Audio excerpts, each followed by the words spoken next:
Joe Caviston, the Prince of Sadness. I'll take that title. How you doing? Good. How are you?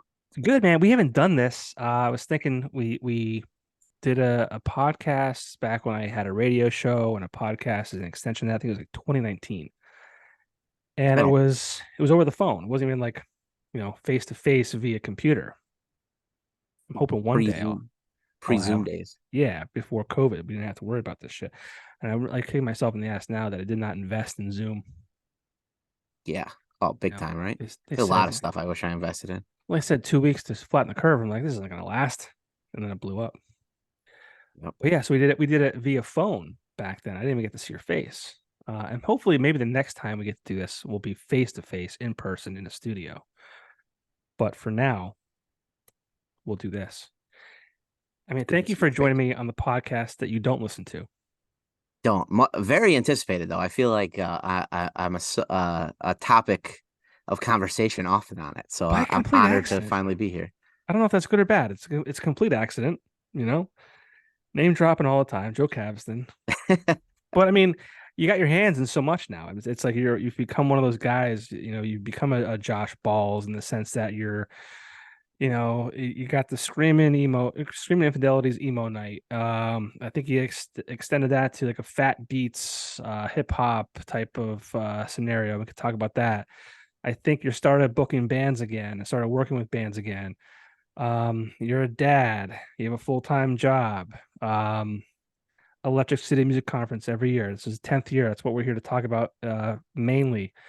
But yeah, I mean, it's hard not to talk about you because everyone I talk to has kind of been touched, and not inappropriately, but touched by you somehow. Yeah. I've been around for a while. Try to stay involved as much as possible. Like you said, with everything going on, it seems to get tougher and tougher. But nothing thrills me more still to this day than just, hearing that great band for the first time when you walk into a club or they happen to be like some band you never saw on a show. So I try to stay involved in the scene as much as possible. And you kind of started out, and if I'm wrong, I apologize, but Eleanor Rigby's early, or wait, I don't know, 2000 something. 2007. Okay. Um, so I started out booking shows there. It was Fagan's. It was a pool hall. And the owner let me start booking shows, and we did some big nationals. And then a pool hall slash music venue is a hard business model. He had a liquor license, but just didn't want to use it. And then me and a couple partners came in and did Rigby's for a couple years there. I wish that a venue was a lucrative uh endeavor because as I'm sure you know, venues have been dropping like flies, especially since COVID. And we're going to talk about the 10th year of the Electric City Music Conference, which when you started that, or when you kind of took it over, or whatever we want to call it, there were so many venues and they've dwindled as time goes on. And I'm sure it's hard to really kind of navigate that and put certain bands in different rooms, but I wish it was a lucrative endeavor because I would love to be able to open a venue of some kind just to have bands have a place to play and pop in. Yeah, it's definitely a labor of love. It has to be, because it's not. I mean, if you do it right, so like places like the V Spot, like that's a great music bar. Like they're not trying to be a venue. Vinny will tell you that right off the bat, right? They're not. Right. He's not trying to book national bands. He's not trying to do that. Venues that do it right, it gets tough now though, because as soon as somebody starts doing it right at anything that's profitable, Live Nation's either going to impose their will on you or try to come in and at least partner. So some people can profit that way. But the idea of an all age venue post 2008, 2010 just became financially really tough to do. There's some places that are doing it great, like up in New England, there's a lot of like community run ones that are like subsidized through the state or the community, and it's like more of an all age place for like young bands to go. And I always said bands need somewhere to be bad. Those all age venues that were around for years when we were younger were great. You learn how to be a band there, like that's so important to a music scene. And Yeah. without having like the ecosystem of an all age venue where bands can learn, cut their teeth and everything, and then they move up to like a mid level one that's like maybe like a couple bar bands, things like that. You can get your feet wet, and then having the national venue in the area that can do like 1,000 people and local bands can open for them, and then having a big place like Montage and that the big bands come in and just keep everybody aspiring to. That's kind of makes up a healthy one, and it's hard to have all of those hitting at once. There's not many places in the country that have it. Well, yeah, like you said, it's so important because I mean, it's like doing open mic nights with for comedy. Like you have to have a place to, eat shit and, test your material and just like you said, like learn how to be a band because yeah, you have practice spaces, but like, it's someone's basement, their parents' basement, or whatever it might be. It's not conducive to, a live audience and kind of getting that feedback and shit like that. So it's unfortunate that we're in the situation we're in, but I mean, what are you gonna do? It's tough. And having done it, I admire anybody that's ever made a go of it. I mean, we struggled to do it, at a big level, even with a liquor license, subsidizing it, and that's where you really make your money Sure. doing live music. You don't make it off the bands. Like nobody ever got rich booking bands, regardless of what people think. Yeah. You make your money off the alcohol sales. Yeah. And we really, really catered to underage people. We ran a chain link fence from the ground to the ceiling Oh yeah. on the middle of that place to make sure it was always a safe minus mosh pit environment for everybody. And it was tough for us to make a go of it, even with the alcohol sales. So that anybody that's ever done it full go, all age, like the your Cafe Metropolises, your Redwoods, your Backstages, AJ Jump's place, like those people were doing it for passion, regardless of what anybody thinks. Like there's no money to be made off of rooms run like that, in a level of like more than a couple bucks a night. It's tough, and it's a passion. And it's getting less and less sustainable with the cost of gas and Yeah, it's touring sad bands. though. Like think about all the stories you hear, like, oh, Cafe Metropolis or Home Base or Rigby's. There's like always someone always has a story. Like, I remember when Newfound Glory played Metro or whatever it might be. Like, Yeah, where do those stories happen now? Like, it's like, it's tough. I mean, that's why I grew up at Cafe Metro at Backstage. I was a little bit young for CC's, but those are the places where, like, I mean, I saw Hawthorne Heights. I saw, you know, every band that I loved come through, Taking Back Sunday, all those guys at the Zoo when Bobby Mack was running that before. I think it was the Zoo. He had a couple iterations over there, but it was I saw Brand New, Taking Back Sunday, all those bands playing there. And back then it was easy to just it was a different world. So like you could just go rent out a fire hall. Like I saw the movie Life and or I Am the Avalanche. I forget which one it was, like in a fire hall, in Stroudsburg randomly. Like kids can't, a 16-year-old kid can't go rent a fire hall anymore and put on a concert. Like nobody would ever let that fly. yeah. Back then it was, oh yeah, give us $100, put on your show, do it. It wasn't the end of the world then. If anyone And yeah, falls, it's don't tough. don't tell anybody. If What's that? anyone falls, just take them out Yeah, back. Don't tell exactly. anybody. Yeah, it was a different, it was 100% different world. Yeah. But yeah, I don't know. It's tough. Like, I'm pretty not like tied in with the guys as far as knowledge base and helping with marketing that goes on at HMAC. And that's like down here, even there's not that much below. There used to be the same thing down here. There was a club that I would come down to in high school called the Champ, that Jeremy Weiss ran from CI Records, and that's not around anymore. There aren't really, on the top of my head, and also, I mean, I've aged up, so like I wouldn't go to an all age show now. So maybe there is this awesome all age room that I just not don't know about. But it seems more like there's a lot of secret shows and like Ask a Punk shows coming back, like where they don't even put an address on it. Basement shows in Philly, things like that. But it I heard about a show recently somewhere that the flyer or whatever that was just had logistics or yeah or no coordinates rather. which is cool, right? Yeah, that is neat. Um, I that stuff's awesome. I remember you used to find some of the flyers around, and I was never like a punk rock kid. I was more on the fringes, but I used to think that was so cool when you'd see a flyer that just said "Ask a Punk," and I never really asked, but the show seemed cool. I'd see pictures afterwards, but where do you find a punk? I usually look for like either like Mohawk. yeah, some Liberty Spikes or sometimes, depending on the crust of the punk, you could smell them coming from a little bit away, but you find them.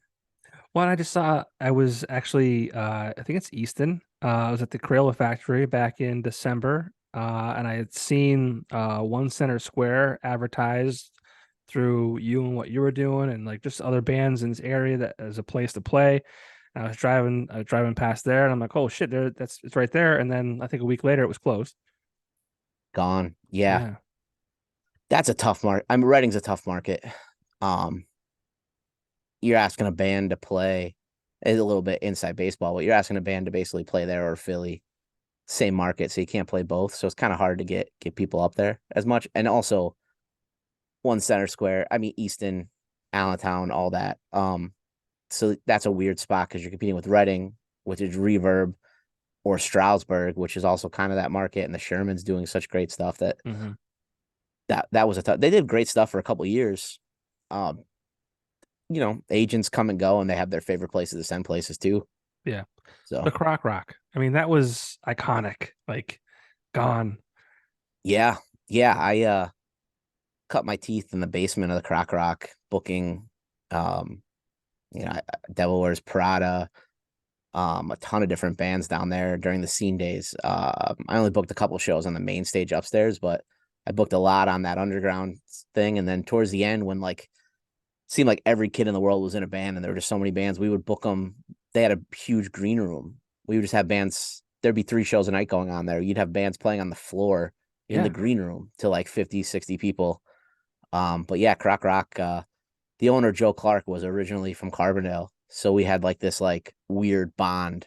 He was like very old. He didn't do much but own it.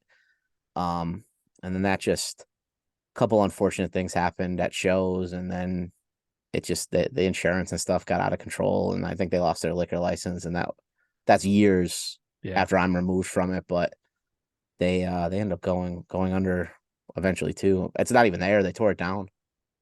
Yeah, I think it's like a parking garage or some shit like that now. Parking garage now. Yeah. Yeah, Yeah, it's a bummer. I saw Red there. I saw Eve Six there. I saw the honorary title, just a few of my favorites from that venue. Yeah, I saw a ton of bands there growing up, which was awesome. First time I ever went there was see the Ataris, but like on the radio, the Ataris, so there was like a Yeah, ton of people there. It was great. yeah. I saw Say Anything. My wife and my first date was to Croc Rock in college to see Say Anything on Halloween.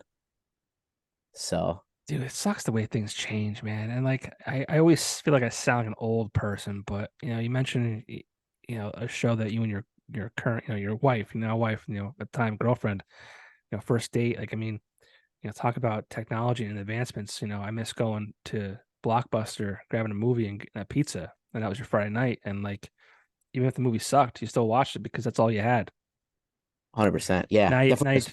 now you put on a movie on Netflix and it's like you're 5 minutes in, and maybe you're on your phone and your wife's kind of like not into the movie. And like, oh, you want to watch something else? And it's like you just spent a half hour finding this movie, but you're like, let's try and find something else, and then you spend another half hour finding something else, and then before you know it, it's time for bed. Yeah, that Sucks. 100%. We try that, but then usually my wife just turns Bravo on, and that's like it. We don't have cable, so if we had cable or like a dish or whatever, I'm sure we'd be watching Lifetime of some kind. But Yeah, I don't know what app she uses for it. We're the same way. yeah, Whatever. she's paying for it. Yeah, she's got it. Yeah, whatever the various things that she's pulling off for her. She's a Bravo holic, I think Okay, it's referred to as. that's funny. But I mean, you've obviously it was a passion, right? You've had this music's been such an important part of your life, and it is mine too. And you've been able to really and just be involved, right? Um, I think you were like kind of doing some stuff with different bars in Scranton. I don't know if this is prior to the Electric City Music Conference or maybe like during or after, but you've always been part of the scene, whether it's been, in Scranton or any PA of some kind. And then you started doing the music conference. So we're talking about the 10th year. Um, and a lot of times I think we talked about this before, I don't think you saw yourself getting past year 5. And here we are, at year 10. So that's coming up. Today is August 8th. This will probably drop in a few days. But we're what, a month out from Pretty much. the Yeah, we're weekend. pretty much a month out. We're in crunch time, so to speak. It But always sneaks up too. I feel like it's like, oh, you have an entire year to do it, and then all of a sudden it's like, oh, it's August, September, it's here. yeah, every year it sneaks up on me. It's getting worse and worse every year. This year specifically, like I thought I got this like awesome early start on it, and then Never. life went crazy, and felt like I was scrambling a little bit the last couple of weeks. But I think we pulled off some really cool lineups this year, and I'm excited for it. Yeah, Yeah. year So 10, I never expected it to go this far. before we get to year 10, talk about the start of it, because there was kind of a similar thing prior to that. I think it was like 08, 09ish or whatever it might be. Um, talk about how you started, what it is currently. Yeah. So originally there was the Steamtown original music showcase that took place in Scranton for a couple years, maybe 5 or so. I'm not 100% sure. John Phillips put it on, and I think like 2 or 3 years into it, he brought me in to kind of help. I was help with some stuff. I think we did like the Menzingers and there's some cool stuff there. A lot of my bands would play it, and then as John and I got closer, he brought myself in and a couple other people to be like on a committee and kind of help and stuff. And then his businesses kind of took off, and it just didn't make sense for him to devote the time to it anymore. So he stopped doing it, and that was kind of right around the time that I had left Eleanor Rigby's, and didn't really want much to do with music at that point. I needed a break, and I just took like a year, um, and but he got me to come back and help him with it the last year, and then he decided not to do it anymore. And about a year after that, I think it was like a year, maybe 2 year gap where there wasn't anything. I was doing shows here and there, like at various venues throughout Scranton. At the time, there wasn't really a music venue of like dedicated. So I was throwing stuff here and there. And I went to him and I said, hey, like, I would like to do a conference. I've been speaking at Launch Music Conference and Millennium Music Conference and various conferences on the East Coast. I think Scranton needs one. I think it's the right city for it. And he was like, yeah, go for it. Like, I don't care. Just, change the name or whatever. And then he and I, for years, wanted to start the Electric City or the Steamtown Music Awards. We wanted, that was something that he and I tried to partner on a couple times. We just never fully got it off the ground. Like we had two drastically different visions for it, and there was no wrong vision for it. It was just two different ideas of it. John, I'm very I'm a punk rock kid. John puts on these amazing events with lighting and weddings and everything like that, and it was just two different visions, and it never got off the ground. It almost did once, and then we ended up pulling the plug on it. So I wanted to make that part of the conference too. So we added that in um when we first kicked it off, and the rest is kind of history from there. But we did it with his blessing, and he's spoken at it. He attends, and it's great. John, we were just on the phone call the other night. He was in Virginia Beach with Snoop and Wiz Khalifa. He called Yeah, me. So he's another one. You balls, John Phillips, all you guys like just hustling, man, and grinding. Um, yeah, it's amazing what he's been doing with the wedding business and the tour managing and whatever. It's awesome. whenever I think like I'm like like I'm like burnt out or like there's too much on my plate, I like look at what like he's doing or Balls is doing, and I'm just like, nope. There's bandwidth there. I can find a little bit of bandwidth, but those Yeah, guys have so much stacked up. I know, and I feel like I do a lot, and I really don't in comparison to guys like Balls and John Phillips and a guy I work with, Dennis Condusta. Like I was just talking to him prior to jumping on here, and he works at Axelrad with me. He's a production manager. He works probably 12-hour days, goes home, and he's working on his house, and he's a dad too, so he's got a little one, and then he was fixing his mom's house, and he's doing this, and he all this stuff. I'm like, where do you find the time? Like, where do you find the time? 100%. It's I late nights for sure, right? Without a doubt. Yeah, and I can't do those as much as I used to, so it's just trying to grind out, find efficiencies. I work a lot more efficient now. Well, I have a found. second child. That'll help. Nope. Because that's oh man, I mean, I've gained I don't know how much weight in the past year, and I mean, it's a few different reasons. It's turning 40, eating like shit, and I'm convinced it's also my sleep cycle is just complete garbage. But I hear that. yeah, it's All of the tough, man. above. Check, check, check. Yeah, It's I'm right with tough. you. It's so tough, man. But here we are, pushing along. Gotta. But I mean, you're 10, so uh I mean, you never thought you'd make year 5. So we're at year 10 now. I mean, um and you've I guess you've gained and lost people along the way, not in death by any means, but figuratively speaking. How have you been able to remain a constant through all of it? You mentioned John Phillips kind of just his businesses took off and he just kind of needed to kind of focus on different things. Like again, we said before, like you're a busy guy, your dad, your husband, full-time job, all these things. Like what what keeps you going? What keeps you like continuously doing this every year? Uh, I don't know. Insanity. Um, no, I don't know. I legitimately the first year was an unmitigated disaster. Um, but got it gets progressively better every year. And then every year afterwards, I'm just like, I'm not doing it again. And then I like take my breath, wait a couple weeks and I jump right back into it. Um, it's weird. There's all different. Everybody that sees anybody doing anything has their own opinion about everything and how it should be done and who should be doing it and yada yada yada. And I mean, if you were to like look at this from like a purely financial 40,000 point view, like this is the dumbest thing I could possibly do. Like the time and effort that goes into this conference, from a financial standpoint, it's like it makes no sense. But I think it's like there's this little buzz that like carries through for like a month or so afterwards, a month or so before, that I like to see in the music scene. I think it does a lot more for, getting bands out there, making connections. Like I see long-term things that have happened and that have, relations that have been established or bands that have broke.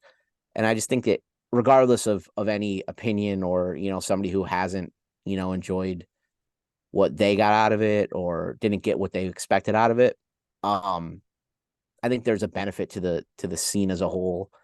And that can be just my, dumb opinion. It doesn't have that doesn't have to be true to everybody. And nobody has to participate if they don't want to. But I've gained a lot from the music scene, on a level of professional.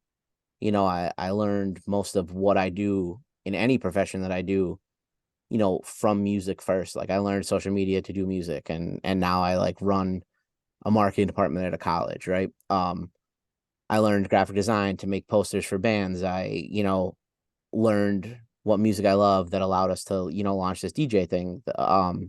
All of that comes from music. So this is my way, foolish or not, of giving back in a way. You know what I mean? Like I don't maybe people don't see it that way, but this is me doing what I can to in my way and the way I think best to give back to the local scene and to musicians in general. Because 50% of the bands are from across the country.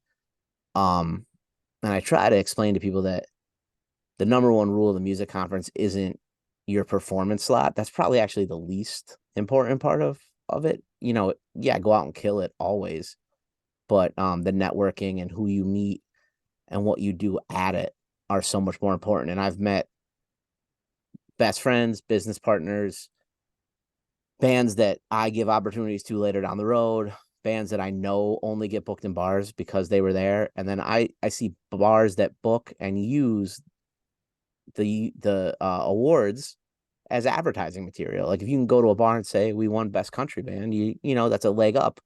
And I see that in ads of bars that I don't know, never heard of, and I don't know the owners, that are utilizing that to advertise. And I think that that's for better or worse, the what keeps me going, I guess, is trying to give back in some way. Yeah, and I mean, it really is a great weekend of music in Scranton, right? The Electric City. Yep. I've been honored to have been involved in different capacities. I've won awards this way. Ooh, I've a couple of them back there. yeah, I've been That. well, I'm missing two. Two I took home two last year, and my son, they're in his room on his Nice. shelf, That's which awesome. I was like, buddy, like really want to display them, but he was so proud of me, and he's so like, so I'm like, yeah, dude, take them. I have But one in my other fish tank over there, so feel bad. but no, I mean, like it's such a it's, and I remember in 2019 was probably my favorite year. I just remember like just popping around to different places. I was at the Bog, and I was at Harry's, and I was at all places within walking distance, and I just kind of like popped in to check out a band I never heard of before, and it was just a cool thing to be able to do because you can't do that. It's not a huge city. It's not Philly. It's not New York where you can kind of do that. By walking around, and it's a really a cool thing to do, and I think awards and things like this kind of get shit on sometimes, and I don't know if it's just haters or if it's just negative people. They're like, oh, they're popularity contest, or they're this or they're that, and whatever it might be. But like, I think it's really special, and it's it's admirable that from a financial standpoint, is a huge loss. But you continue to just kind of offering it to the the musicians and the people who are interested in music and all that kind of stuff. So Try thank you for it. that. Well, thank you for everything you do as well, but especially just for being that you've been out there supporting it as long as it's been around. But yeah, it sets up a whole year too. Like so, like financially, yeah, it is what it is, but like it it selfishly is also a chance for me to connect with every band in the area. Like when you're doing what I'm doing, be it putting on concerts, which I do a lot less of uh recently, but looking for talent to open our emo nights. Connecting with bands. Like I do, if I do concerts anymore, it's big nationals, but like I always try to get a local on if possible. Even I mean, I was just able to get So Much Hope Buried on in Harrisburg with the Sleeping. Like that's the most perfect fit of any bands ever. Mhm. But I would have never saw them live if it wasn't for the music conference they performed. And then I had them come out and do an emo night and saw them blow the doors off places. Like that's how that connection happened. And then it's like, oh, well, I have an opportunity to put a local on this show and it's doing great. So it could be any local, we don't have to worry about draw for it. So like, let's put these guys on and, build them in Harrisburg too. Yeah. And all those connections come from that. Or like, there's people like Neil Rubenstein or, I mean, Jeremy Weiss and all these people that we bring in to speak on panels. Like those are connections that, as you get older, it's hard to talk to everybody all the time and stay connected. But those weekends, like you spend a whole weekend with people in the industry. If you have a drink with somebody, you shake somebody's hand, you share a personal story. It's a lot harder to tell that person no when you go to do business with them over Right. the other guy, right? You create a real personal connection. There's still got to be business and sense involved. But that's I tell those bands like It's a lot harder for a promoter to tell you no if they put a face to the name. So Mhm. go out and meet them that weekend because everybody's around, everybody's approachable. Talk a little bit about the panels because I feel like they are probably the most underutilized part of the conference. And I say that as someone who was very involved last year as a moderator for it, and I say underutilized in that uh, not a lot of people have attended. And I'm not saying that as a negative thing to what you do. It just is what it is, right? Yeah. It's but it's there. It's for the taking. It's great information. Um, what do you think is it might be an issue of maybe I don't say lack of attendance because it sounds like I'm saying like no one's there, right? And there's definitely bands there. There was a ton of bands there last year taking advantage of it, but like there could be more. Like what uh what are your thoughts on that? Uh, uh, People are lazy. So like, and that's not even a knock on somebody. That's just a fact of life, right? Like, Sure. um, there's 100 bands that play the conference every year to 150. 25 of those bands put in the extra work to come out and attend the conferences and make those connections and learn and advance themselves to the career. And that's going to be in any career, right? Like, so, you know, if you take 100 employees that you work with, 25 of them are going to rise to the top, and 20 and the other 75 are just there going through the motions, right? That's Right. unfortunate. That's every panel at every conference in the country. I speak at launch every year. You speak at Millennium Music Conference. Like, the panels and the mentoring sessions and everything like that are never attended to the max capacity that they should be.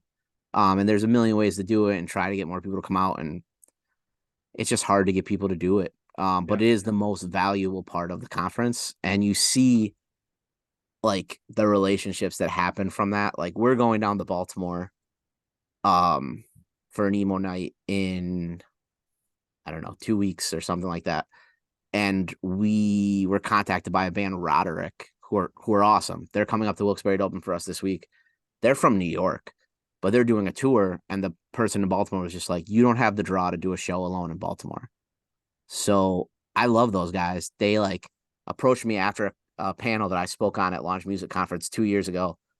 We just connected. Like, they were just cool guys. We like the same music. They didn't ask for anything. They gave me their CD or whatever, but they didn't like say like, "Hey, can you help us?" Blah blah blah.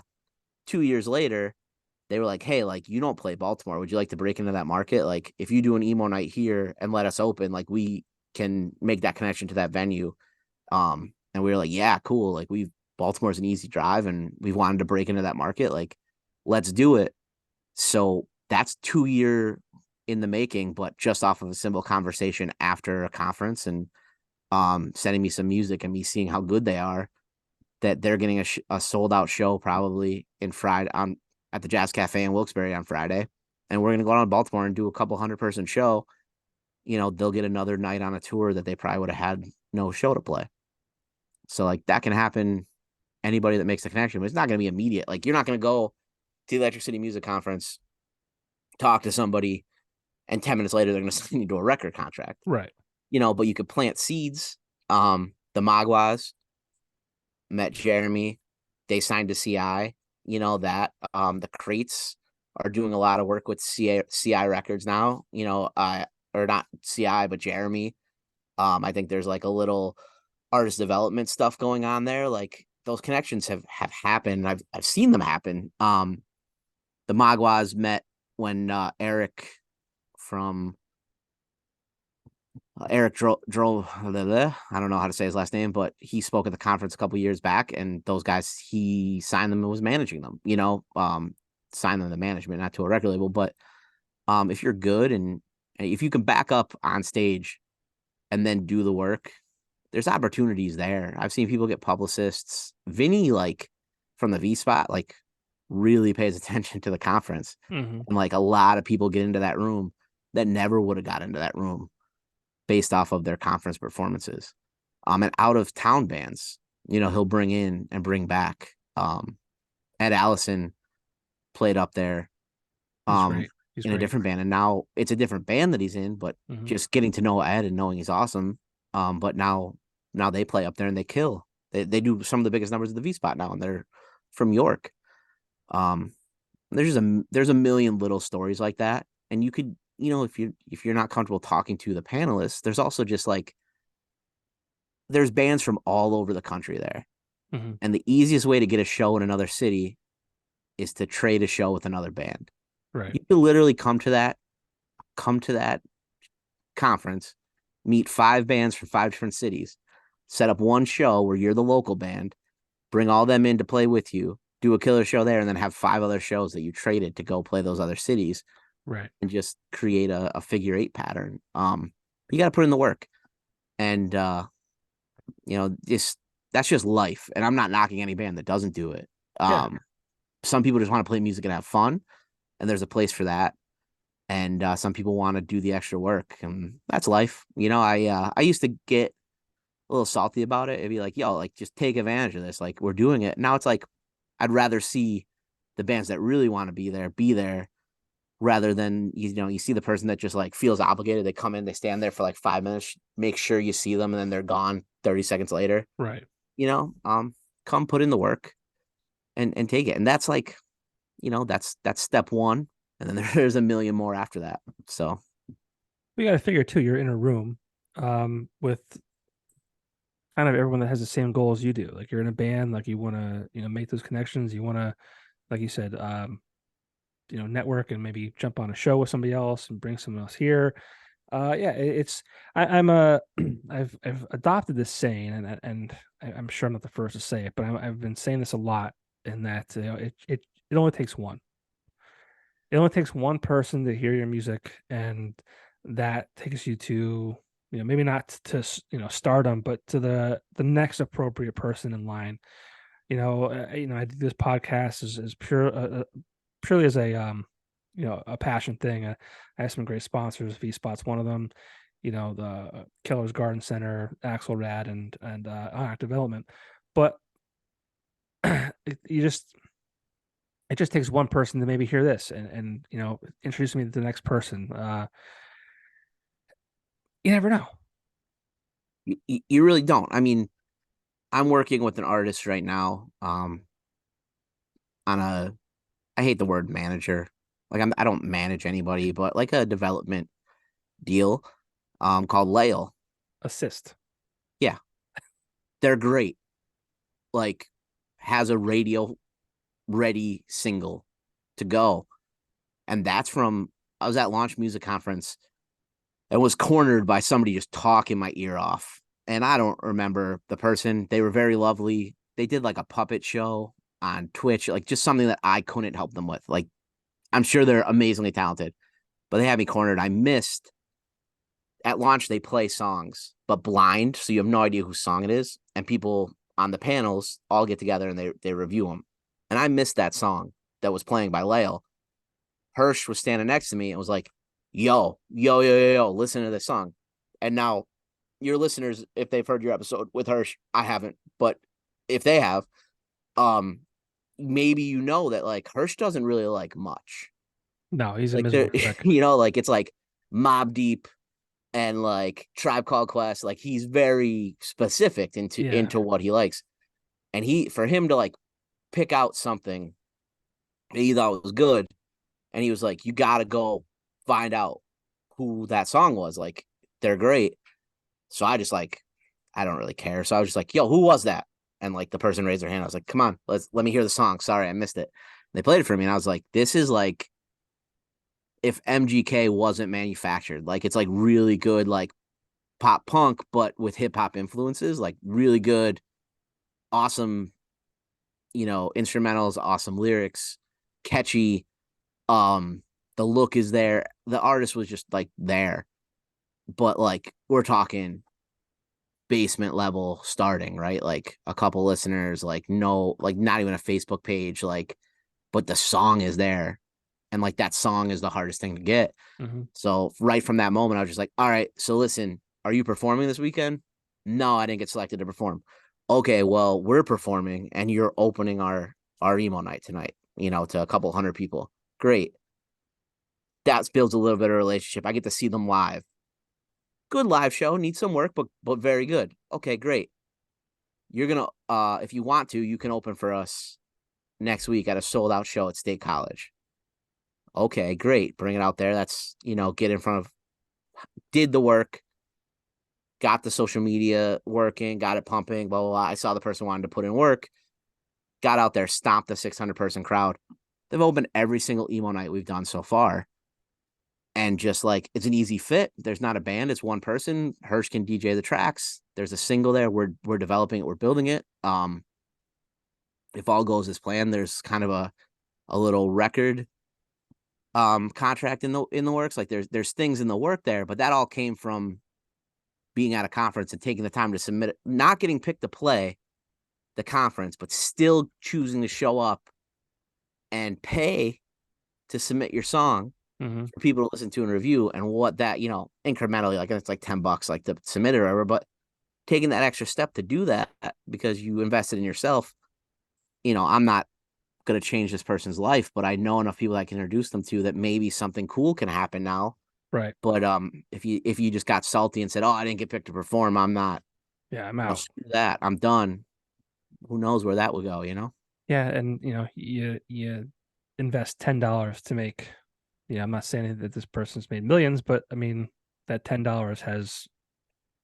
Yeah, I've been paying them to open for us, so Yeah, they they're made that making back money. tenfold. Yeah, Yeah, well, more than tenfold, but which is great. Yeah, yeah, which is I'd be a awesome. Yeah, scumbag if it was tenfold, but yeah, but yeah, I mean I mean it only takes one, and I'm a good. huge believer in that, and I subscribe to that wholeheartedly. Because you just never know. You never know who's in the room. You never know who knows who, and it's one reason you got to do the right things and just be cool. I watched Small Town Titans get signed at Millennium Music Conference, like right on the stage, like right person, right time. Walked into like I don't know what it was called at the time. There used to be a hardware bar in Mechanicsburg, Pennsylvania, like on the side of the road. It was like their big like flagship place. It was like a Mhm. standalone. There was like a casino at one point, like, but they were playing to like six people, and it just so happened the right person was there from the right label, and was like I watched the person's eyes like light up, and then like immediately pull them off stage, and like that was the start of like that development deal that led to like that Grinch song and all that stuff that went on. Yeah, I mean, I don't know how you don't like break your neck turning it when that guy, starts singing. Yeah, they're Especially phenomenal. when you see him, it's like that's coming out of that. Like what? Yep. It's awesome. I mean, down to a bunch of stuff. I mean, the the guys from Black Tie Stereo, Modern Ties, did a ton of work with a good friend of mine, Steve Slobosley. Hoping that was came out right. But Steve from Punchline had a really cool company that helped with crowdfunding, and he Mhm. like I hooked them up. Um, they did a ton of work with them. It was great. But all that comes from like I ran into Steve and he told me about this company he was doing, and then we were sitting around at the conference and I introduced them and it took off. And then they Modern Ties like did some dates with Punchline. Like it ended up being a whole thing. So it's just you kind of want to try.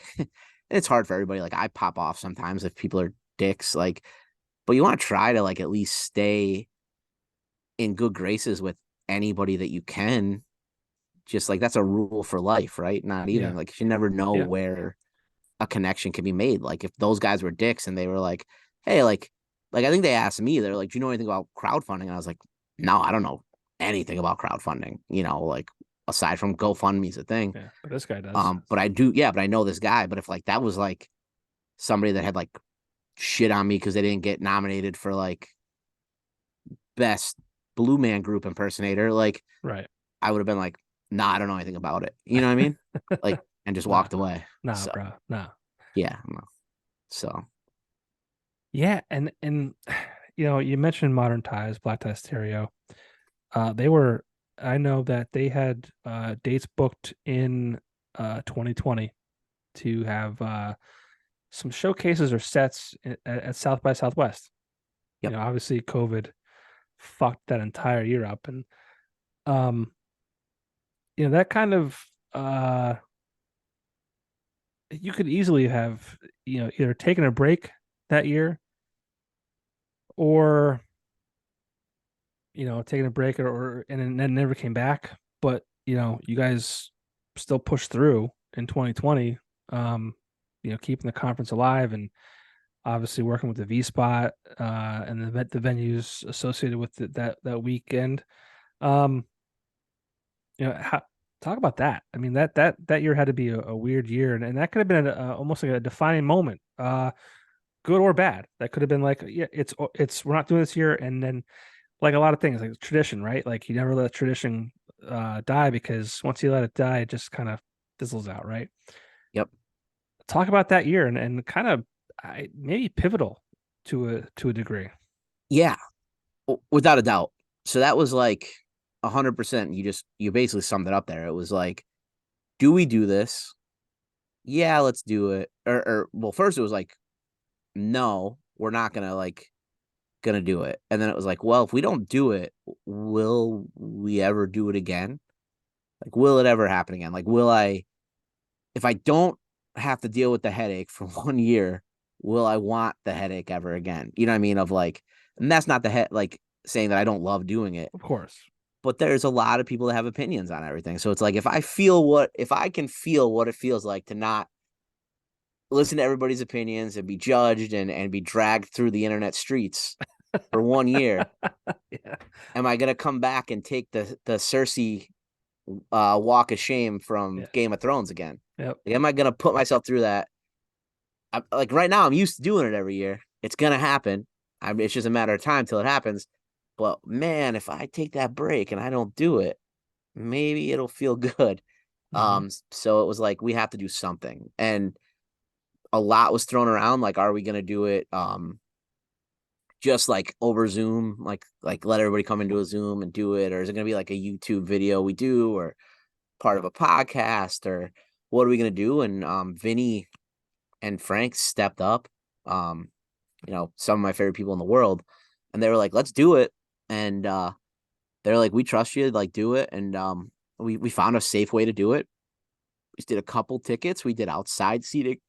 We did super spaced out inside. The bands came in, they performed. They wore masks till they were on stage. They performed. They left. Um, Nobody, to my knowledge, got sick from it. Through that, I think we took every precaution we possibly could. Um, you know, and we made it happen. And it was a whole different world to do. We basically produced a TV show because like there were 30 people there, Yeah. but there were 1,000 viewers online, right? Hmm. And we put on a major production of TV or streaming or however you want to put it.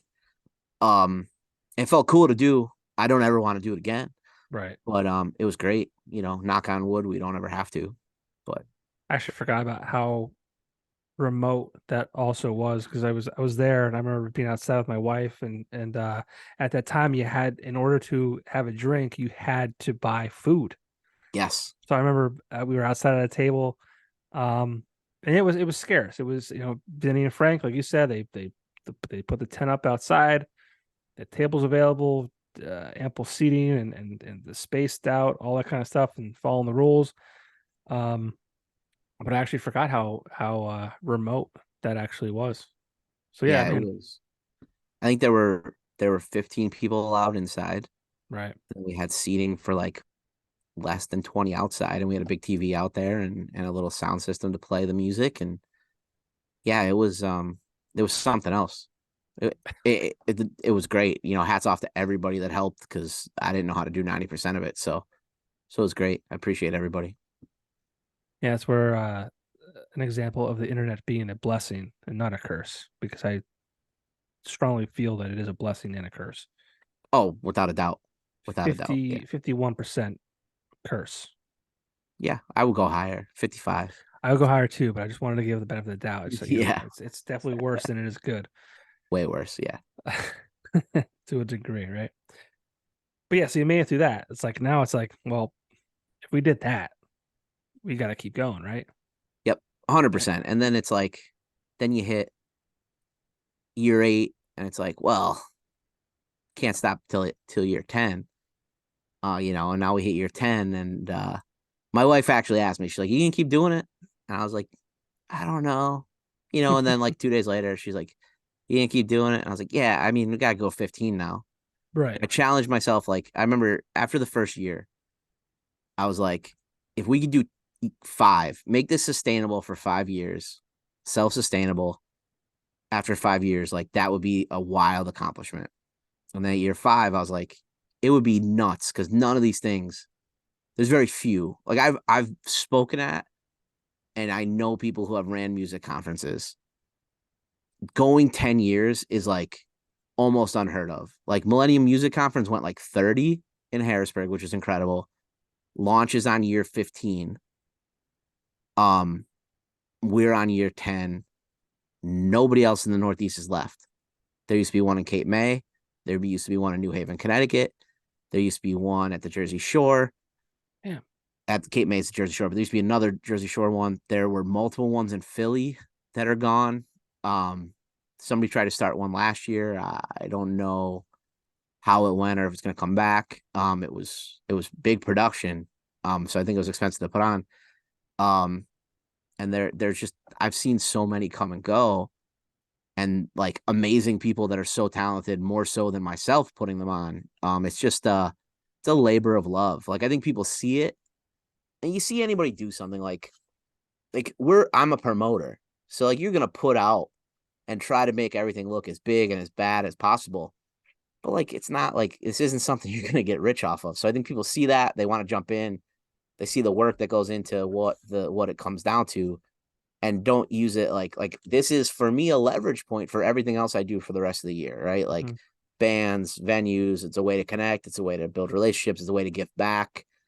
We do a ton of charity work, like we do all this stuff, and we're able to pack it into 3 days.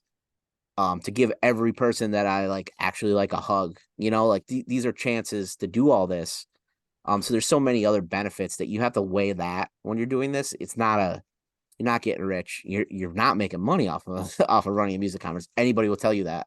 Mhm. It's ways to give favors to bands. It's ways to give favors to agents and build relationships for other things. And that's from the bands playing it to the venues putting it, being part of it, to me putting it on, to people that write about it, to people that do podcasts. Like it's all about relationship building from the top to the bottom.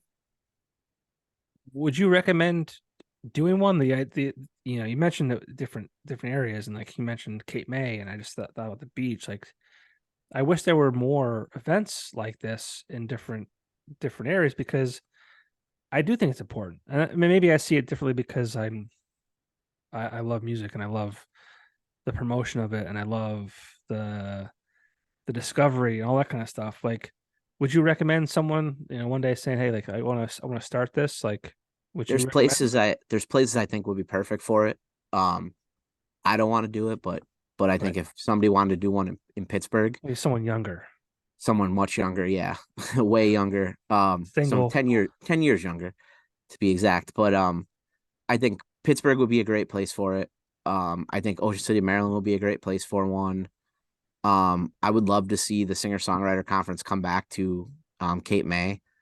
I think that was awesome. There's not a lot of big band rooms there, so they always did singer songwriter um conference there.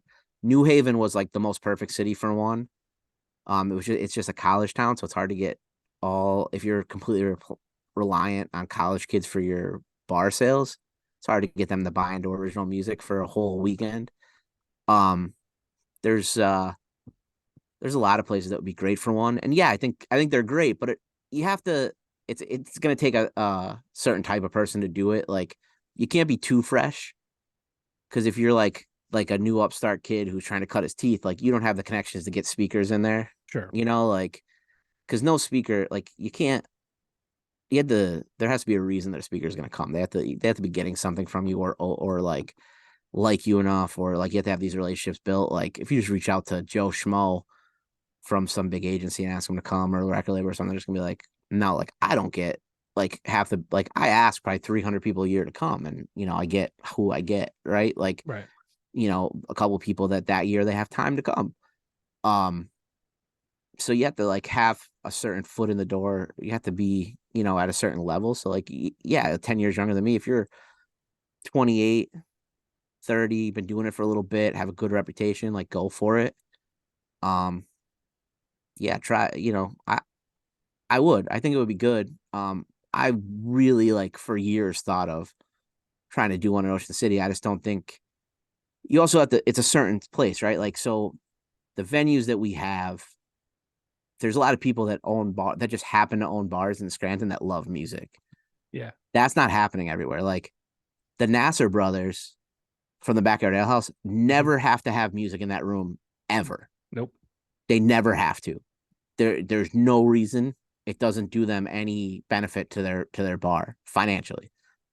They're the most popular bar in Scranton. DJ, whatever, but they never have to have a band in there. They do it way more often than I would if I was them because they love music. They're music lovers, they're music supporters. They love the city. They love musicians. Musicians love them. Mhm. They just happen to be music lovers and musicians who opened a really good bar and are really good businessmen, are really good at branding and have a great product, right? But they don't have to have music. They do it because they love it, right? Right. Um, Vinny's a music bar. He doesn't need to be part of it, but he loves music. So he's like, yeah, it's really cool one weekend to bring bands from all over the country to play my room. Like, I love to check out new music. That's a unique thing. He has his staples. Well, I He mean, doesn't need to be Vinny's part a of it. special, obviously a special character, in that he's no dummy. Loves music, and he's been supporting local music and beyond since they opened in 2010, right? Yeah. Obviously, they have great staff, great drinks, great food. I mean, they're far more than just bar food. Oh, without a doubt. Um, Well, yeah. that's what I'm So saying. Vinny has a great business. He doesn't need me. right. He That's what doesn't I'm need the saying. Electric Music Yep. Conference. He doesn't Yep. need the Steamtown Music Awards. Like But he's like those are, all in. He's like, yeah, here, 100%. here's a tent outside. Vinny is like just short. Like I talk to Vinny constantly on the phone. Like he's just short of like I value his opinion more than most people's. Yeah. So like he gets calls from me all the time and opinions, and we talk about bands and we talk about music, um, and we just BS. So like he's all in on it. He's like the biggest supporter, and that's why like it'll never the Steamtown Music Awards have grown huge, and we keep expanding our footprint at the V spot, but it's never leaving. And every year he says to me, he's like, I understand you have to leave this year. I'm like, dude, when you throw me out, we'll leave. But the first year I wanted to do the Steamtown Music Awards, I went to every bar in Scranton because I didn't know Vinny yet. And I asked every bar in Scranton because I wanted it to be downtown. And everybody said no. It's a dumb idea. Nobody will come.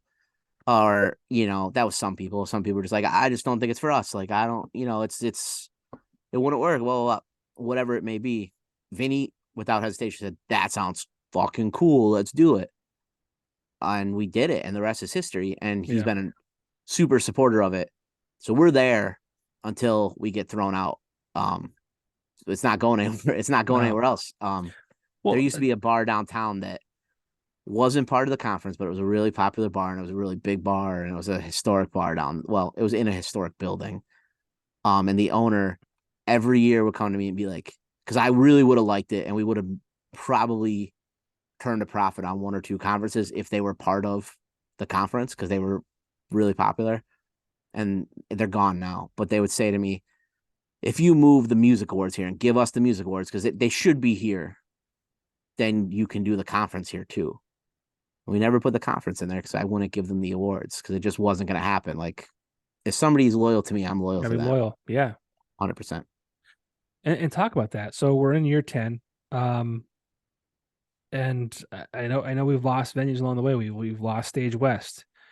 Most recently we lost Peculiar Slurp Shop, which was like an acoustic performance venue type of thing for the conference. Every year it seems there are no added venues. You're constantly dealing with less venues. Um, Yeah, to an extent. So like this year, the focus was quality over quantity.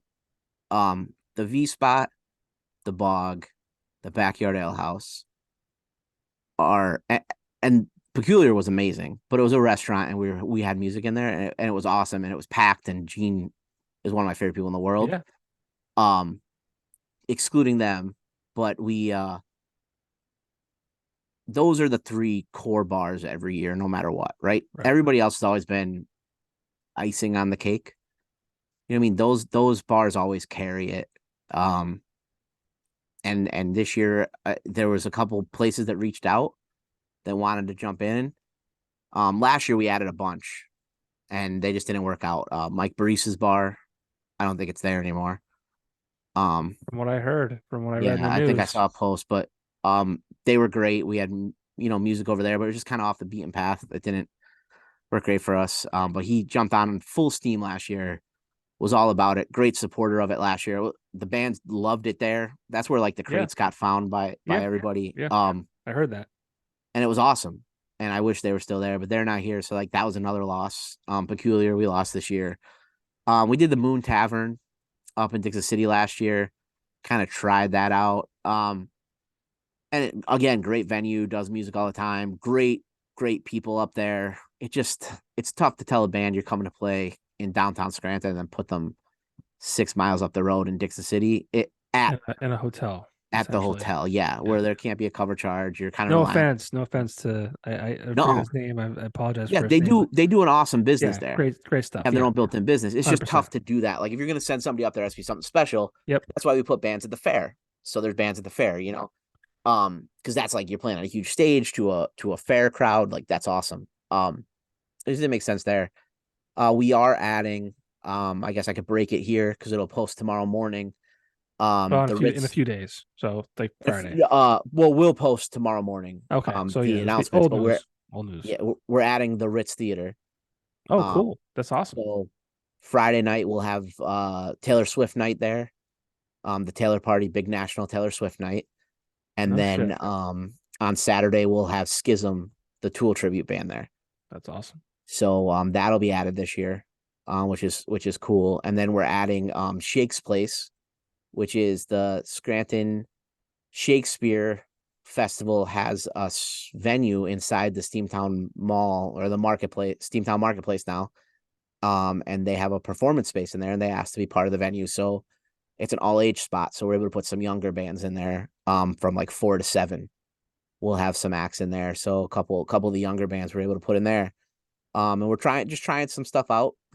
They're like more like partnerships, like we're partnering with Dan Millennial Promotions, Steve Masterson on the 2 shows of the Ritz, um, buddy of mine, and then the Shakespeare festival reached out and they're like, we have this venue, we would love to just like be part of it and support it, um, and like exchange for some advertising and stuff, and we're doing that partnership with them, and we'll see how it goes. It could be cool, it could be a disaster. Like I don't know, it's in the mall, so we'll see how it goes. Won't know till we try it, but there's really cool bands in there, some cool young bands, and um otherwise they wouldn't be able to take part in the conference because we don't have anywhere else all age anymore. So Right. yeah, it'll be neat. But yeah, we've lost a lot of great venues along the way. Well, I mean, it seems like you adapt, right? Yeah.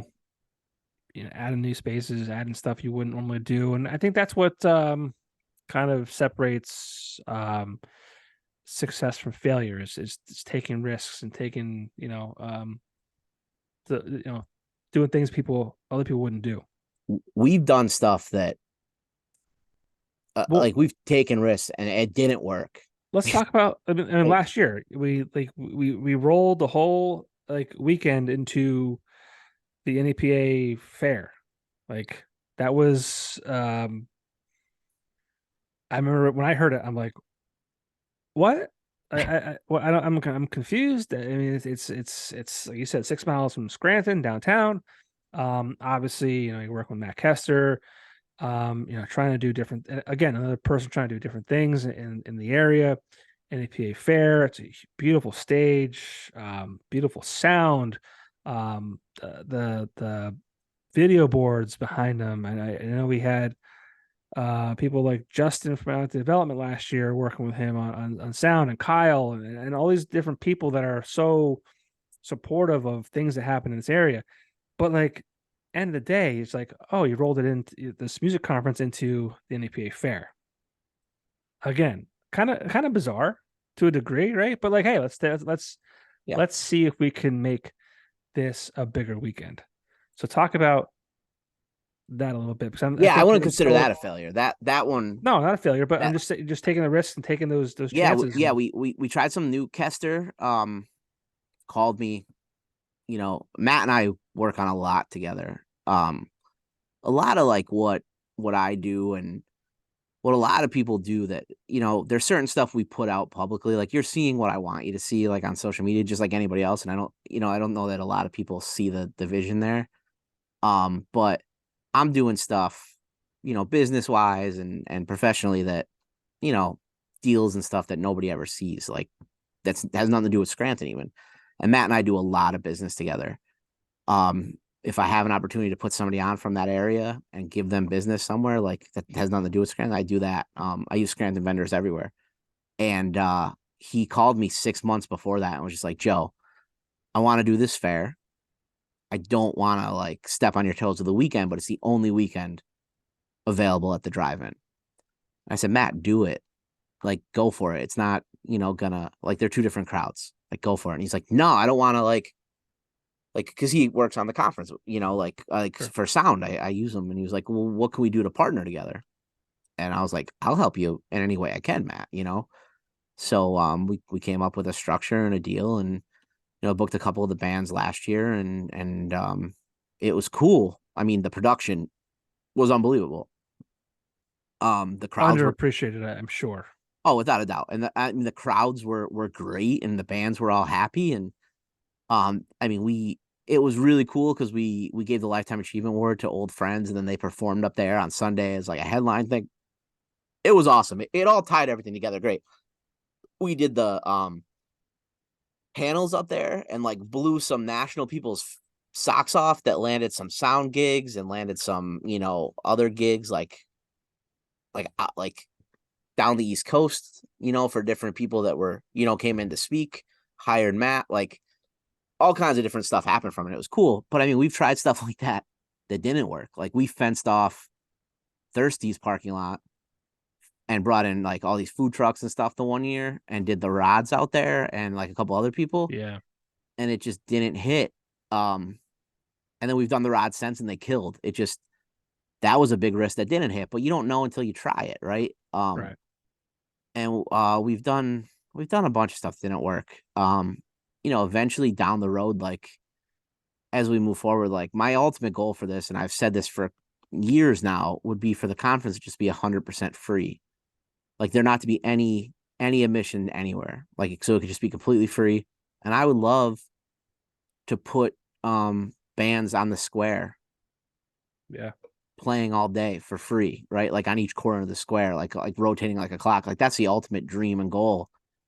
Um, and I never really had connections into the like that world of what it would take to make that happen. Recently I got asked to be on the arts panel for the city of Scranton to meet with the mayor like once a quarter, and it hasn't happened yet, but I'm gonna be on this thing. So maybe that's something we could do down the road. I think that would be really cool. They've taken an interest in the conference. Um, People in the past, like I think Page is great. There's been other administrations that more tried to like be like, we'll do this, but like you have to like run the bands by us and stuff. And I'll never give up that say on it. Like it would have to be like, I still have final approval on the artists, but Yeah. I mean, they're gonna if want like a Bruce Springsteen tribute band. Nothing wrong with that. Nothing yeah, wrong with yeah, that. no, But but yeah, so like if somebody wanted to come and support, original music, regional artists, national artists, like I would be totally into it. I would love to partner with the city on it, the state. I mean, we've had like Kyle Mullins, state representative, is like presented awards at the music awards before, like we've had buy-in from a lot of people.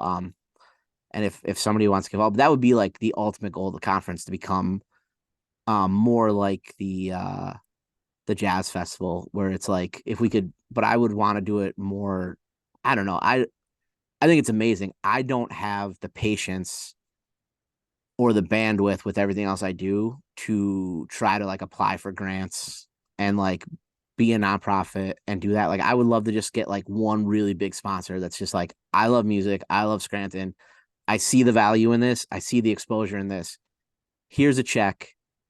pay all the bands, pay all the sound, and put the sound for free. And like I wouldn't need to make a cent. Yeah. Like I would be 100% in on it. Like I don't need to make anything. Like if we could do it for free, do it right, and take care of everybody that would need to be taken care of, like I would 100% sign on for that just to have the creative control to do it. Um, but I just can't do that in a factor of like I just don't have time to fill out grants and become a nonprofit and do all that stuff. I just want to do it where there's a sponsor that wants to take care of it, you know? Let's So, call them out right now. Net Federal Credit Union. Let's open okay. up those wallets. Let's Dunkin' Donuts. Open up those Oh, wallets. Dunkin' Donuts would be Come great. on, Dunkin' Donuts. I'm going to need free iced America coffee from you. runs on Caviston runs on Dunkin'. Oh, he Caviston does. is if just you've been quiet about Dunkin' recently, but you were for a while there. You're an He's avid Dunkin' goer. been good to Uh, me lately. I haven't had a yeah, complaint. you know, complaints. Right? That's good. That's good news. It's good business. But the Electric City Music Conference runs on Dunkin'. That sounds fucking great. Let's go. Amazing, Let's get right? on it. Like, is What else? UPMC invading you guys up there yet? Are they making a Um, push for you guys? Like, I feel like healthcare just has endless amounts of money because they're just like stealing it all from us and keeping us sick. And UPMC. I don't. Well, let's not get into I'm just starting. healthcare, I'm going down to your Joe Rogan. buddy. You know what? No, I'm just kidding. But No, well, I love all healthcare. But I would love for a healthcare sponsor to come in and do that. Or an insurance, like they're the people that have the money to do that right now. Like Penn State Health or I don't know who you guys have up there. Geisinger. Guy Singer, yeah, Guy Singer. Guy Singer presents the Electric City Music Conference. The Sounds University of good. Scranton Sounds presents good. Steamtown Music Awards. You They're know, right like there. They're right there. yeah, like something There's like that, like where you're reinvesting into the arts community. invest in your downtown. Invest in the people that take care of you. Let's go. That's what I would love. That's like that's the 15-year goal. You know, making it to 10 years with a 10-year goal. How do we get there? Yeah. Now, like I think it's an institution, you know, not to sound, you know, too braggadocious there, but it's something that like people are aware of to, you know, in the circle that need to be aware of it, right? Like we're not La Festa, right? But people look forward to it every year that are in a certain community. And I think now it becomes like, what's the next iteration of the music conference and how do we do it bigger, better, evolve? Like I've always wanted to, I mean, we have a comedian playing this year. We've done a movie, um, a movie premiere before. I would love to see it be like Scranton set up for it, like a little South by Southwest, Mm-hmm. in Scranton, um, where it's all kinds of arts. You know, it can evolve and grow into these different things. And I think that's where the next 5 years go. Hopefully.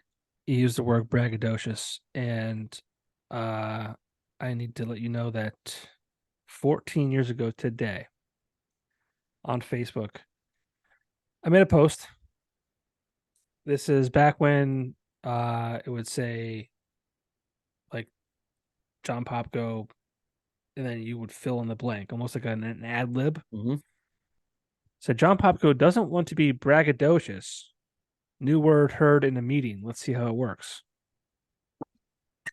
14 years ago to the day. I love that. I was actually in Chicago at a conference. Oh no, tie it all in. It was a newspaper conference. Ooh, Johnny Those Weekender days. yeah, those are now almost extinct. But That's how we met, John. yeah, yeah, I was for your sure. intern for a day. I don't remember that day because I was not. I interviewed I was. with you. I don't think so. 100% I did. Well, You I sent me made to a G picture Club of. 10 Oh, okay. I don't think for a you didn't car show. interview with me though. You did not interview with me. 100% I interviewed with you. Interviewed. You interviewed with me? Well, I mean, Carm Winters walked me and introduced me to you. You said you needed an intern. You asked me a couple questions. You handed me off to Steve. Well, then I went back, filled out the paperwork at East Stroudsburg, came back. You handed me off to Steve Husted. Yeah. I think I met Rachel, and then you sent me to G Club 10. And I said in my paper, there was a car show Yeah. to Okay. to do like photos or whatever. And it benefited a great cause. I'm sure it did. Yeah. It did. Fighting Zero played. Um, No surprise. yeah. I did the photos. They ran. I turned in my paperwork to East Stroudsburg, and they made me quit What could have been? because it was a strip club. Joe Caviston, what could have been? Joey Weekender. You could have been an entirely different person. I could have been. We don't know. We don't know. We You could don't. have It been was a one day. different person. It was one day is all I got. Like All I got through. you like the conference never would have happened. You wouldn't be involved in that. You would have been like, oh my God. I've been The traveling the things world with Fighting Zero. Could have been. Could have been. well, before we get off the rails, and I do kind of want to But side note to that though. yeah. Sunday, walk a couple blocks over to this little breakfast spot that my wife and I go to with Joey. So we walked over and we're sitting there eating breakfast, and this guy walks in a bright white Fighting Zero shirt. sweatshirt. No, white sweatshirt. It says it's the lyrics to I Miss You from Blink 182 on it. And it says Sure. Blink 182 on the back. So he walks by and I like catch him out of the corner of my eye. I'm like, that guy looks familiar. And my wife goes, I really like that sweatshirt. And I look at it and I go, wait, no, we're in Camp Hill. We'll walk away. And I'm like, that was Steve Husted. And we're a couple blocks away at that point. And I texted him and I was like, are you in Camp Hill? Now I haven't texted Steve in 15 years. And I was like, are Yeah. you in Camp Hill right now at the Camp Hill Cafe? No free ads. And he's like, yeah, I'm recording with a buddy of mine down here, blah, blah, blah. I was like, I just saw you. And he's like, well, I didn't say hi. I was like, sorry, we were on our way out the door with the kid or whatever. So yeah, I had no idea that the guy that I almost interned for was eating breakfast at the same place as me too. Yeah, he and I had it falling out. Oh, I'm sorry. You can cut this part. No, I don't care about that. Yeah, but everything else sadly, aside, he's getting free ads. yeah, I mean, I worked for him for free for fucking 3 years, so fuck that. Well, everything else aside, just a really dope sweatshirt is what the moral of the story is that I really need. But he said, part of me is sad that he's wearing a dope sweatshirt because it was really dope. Yeah, there's limited edition, only available at the tour. I've tried to reconnect with Steve a few times, because I won't get into the details, but we had a little bit of falling out. Obviously, I have my version, and I feel the way I feel for a reason. But as an adult, I said maybe there's another side to the story. Maybe there's a version that I don't see. So I want to extend the opportunity to the person I'm in the conversation with, an invite to hear their side of the story. Yeah, because I'm not right 100% of the time, obviously. And it just it was received with yeah, let's do this, whatever, and it was blown off and rescheduled and blown off and rescheduled and blown off. And I got to the point where I'm like, you know what, maybe my version of the story is exactly how it is. So it is what it is.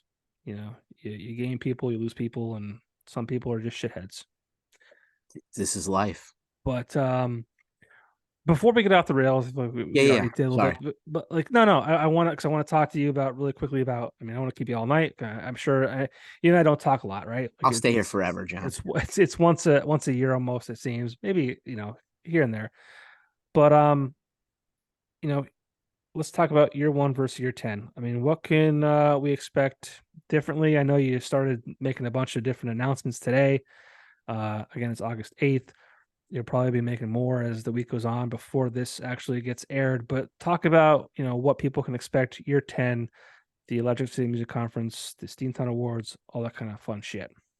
Yeah, I mean, year 1, I don't know who really took part in it at this point, but it wasn't good. We brought in we went headliners heavy the first year. I remember Jamie Drastic, who was on Pitbull's record label at the time. He had a bunch of big songs in that Project X movie, showed up, and Kildare's was just we didn't know this was happening, even though there's 30 emails, and just wasn't able to play. He stormed out. Endless Mike and the Beagle Club played somewhere. That was a really good show. But it was the Gay Blades played at the Banshee, really good show, but financially disaster. I remember it was 2 days before, and I was like, Ken, you set up the sound systems, right? And we didn't have sound. like booked. So like if you try to book a sound company for 12 rooms on 3 days notice, it's gonna get expensive. So like I remember sitting there at the end of it and we were like going through the numbers and we made like $31. And it was like awesome. And then it was like we forgot to pay the two door guys. Or no, we forgot to pay a door guy. So it was like $25 gone and we like made like $8 or something like dumb like that. And this is my buddies always make fun of me for this story, but it's like we had enough to get an order of cheese fries at the Glider Diner and split them. That's it. The first year, that was it. It was just it wasn't good, but I learned so much. Like I literally always say that year we learned everything not to do. Right now, it's like it's a whole different game. I'm older. I've done a lot of other things, so this year's gonna be great. We're super excited. The V Spot has killer lineups. We have the Pink Spiders headlining one night. And those guys had a huge single like top 10 hit back in like 2010 called Hey Hey There Little or Hey Hey Little Razor Blade. Headline Warped Tour, toured with like everybody from 30 Seconds to Mars to Fall Out Boy, a ton of different bands. So I'm super excited about that. They're like one of my favorite bands. We haven't announced it yet, but I'll break it here. We're doing an emo night with them that night at the V Spot. We'll announce that after our show on Friday. But we're doing a special Punk Goes set. So we're only going to play things off the Punk Goes albums, like the Punk Goes Pop and blah, blah, Right. blah. So a special set of that. The Mogwais are playing that show. It's going to sell Nice. out. If you're interested in any of that, like get your tickets now. Saturday, Death Valley Dreams is headlining at the V Spot. They just like slayed the Jazz Cafe, packed it out. So like we're super excited for that show. Probably gonna announce another like really cool band on that show that we haven't announced yet. I just don't want to say anything because we haven't signed contracts yet, but that could be really cool. We have Taylor Swift night on Friday at the Ritz. That's like been on sale for a couple weeks already. We just didn't announce it as part of the conference yet because we had to go on sale for contractual reasons. Packed. We just finalized Schism Tool tribute today. That's a really cool show. We're doing a 90s versus 2000 night. Hirsch and I with Phat Beatz at the Ale House on Saturday. Our last two shows with that have sold out, so that'll be a really good one. Friday night, Elephants Dancing is headlining at the Backyard Ale House with a bunch of great bands, including Meet Me on Marcy. That'll be a monster show. Those guys are killing it up and down the East Coast right now. Neil Rubenstein, comedian, but like tours with musicians. Like he was just out with Motion City Soundtrack. He's been on your podcast. I watched that episode, John. Oh, we got one. Sweet. That I watched that one. That was one. Oh, And then so he's gonna headline Friday night there. He just had like an off date, and I was like, just play, man. He just did a Adjacent Festival with Blink 182. Like he does that all the time, so it should be cool. Yeah, we have a great lineup on Saturday at the Bog. Just a lot of great bands that I'm super excited with coming through. It's great. You can buy a Hopper Pass at electricitymusicconference.com to get you in everywhere, or you can buy tickets to individual shows or just pay at the door, really. Aside from the ones that might sell out, which we'll keep people updated online about that. And the music conference kicking it, or the music awards kicking it all off on Thursday with a killer lineup this year. yeah. So super excited about that. At the V Spot. At the V Spot. Yep. Cool, man. Listen, I'm gonna piss really quick. Go for it. Then we're gonna get into all the good stuff. Awesome. Post. You just go right there if you want. Yeah. 1 second. All right, I'm back. Sorry. Yeah, but I mean, year 10. I mean, it sounds like, again, you've adapted. You've added great different concepts and different bands, obviously, and just another great weekend of entertainment and bands and all that kind of stuff in Scranton. What are the dates on that again? September 14th, 15th, and 16th. Cool. Now, will you be involved with the fair again at all? Or Yep, yeah, the fair's part of it too. Awesome lineup up there. We have Nowhere Slow on Thursday.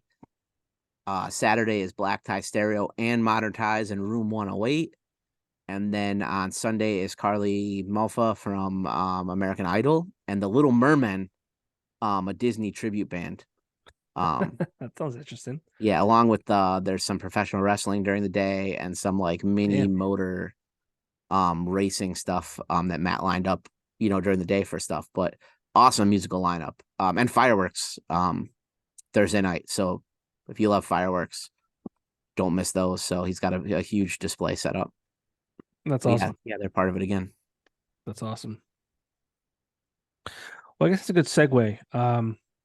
Again, 10 amazing years with the Electric City Music Conference and the awards, and I know that everyone that's a part of it, and people who attend and people who have won before, they're all super appreciative of what you do, and I hope you continue doing it for I hope if that one you mentioned was 30 years, I hope you make it 31. It's just one of those things to kind of hang your hat on at the end of the day, and it's kind of what life's about, right? It's just kind of like just being remembered for something, or maybe it's a legacy that you leave behind for a kid or whatever it might be. It's cool to have these things in our lives, especially as we get older. And Oh, I think as dads, I think about that a lot more, right? Like I have a tattoo on my leg right above my knee that says, "I just want to sell at my funeral."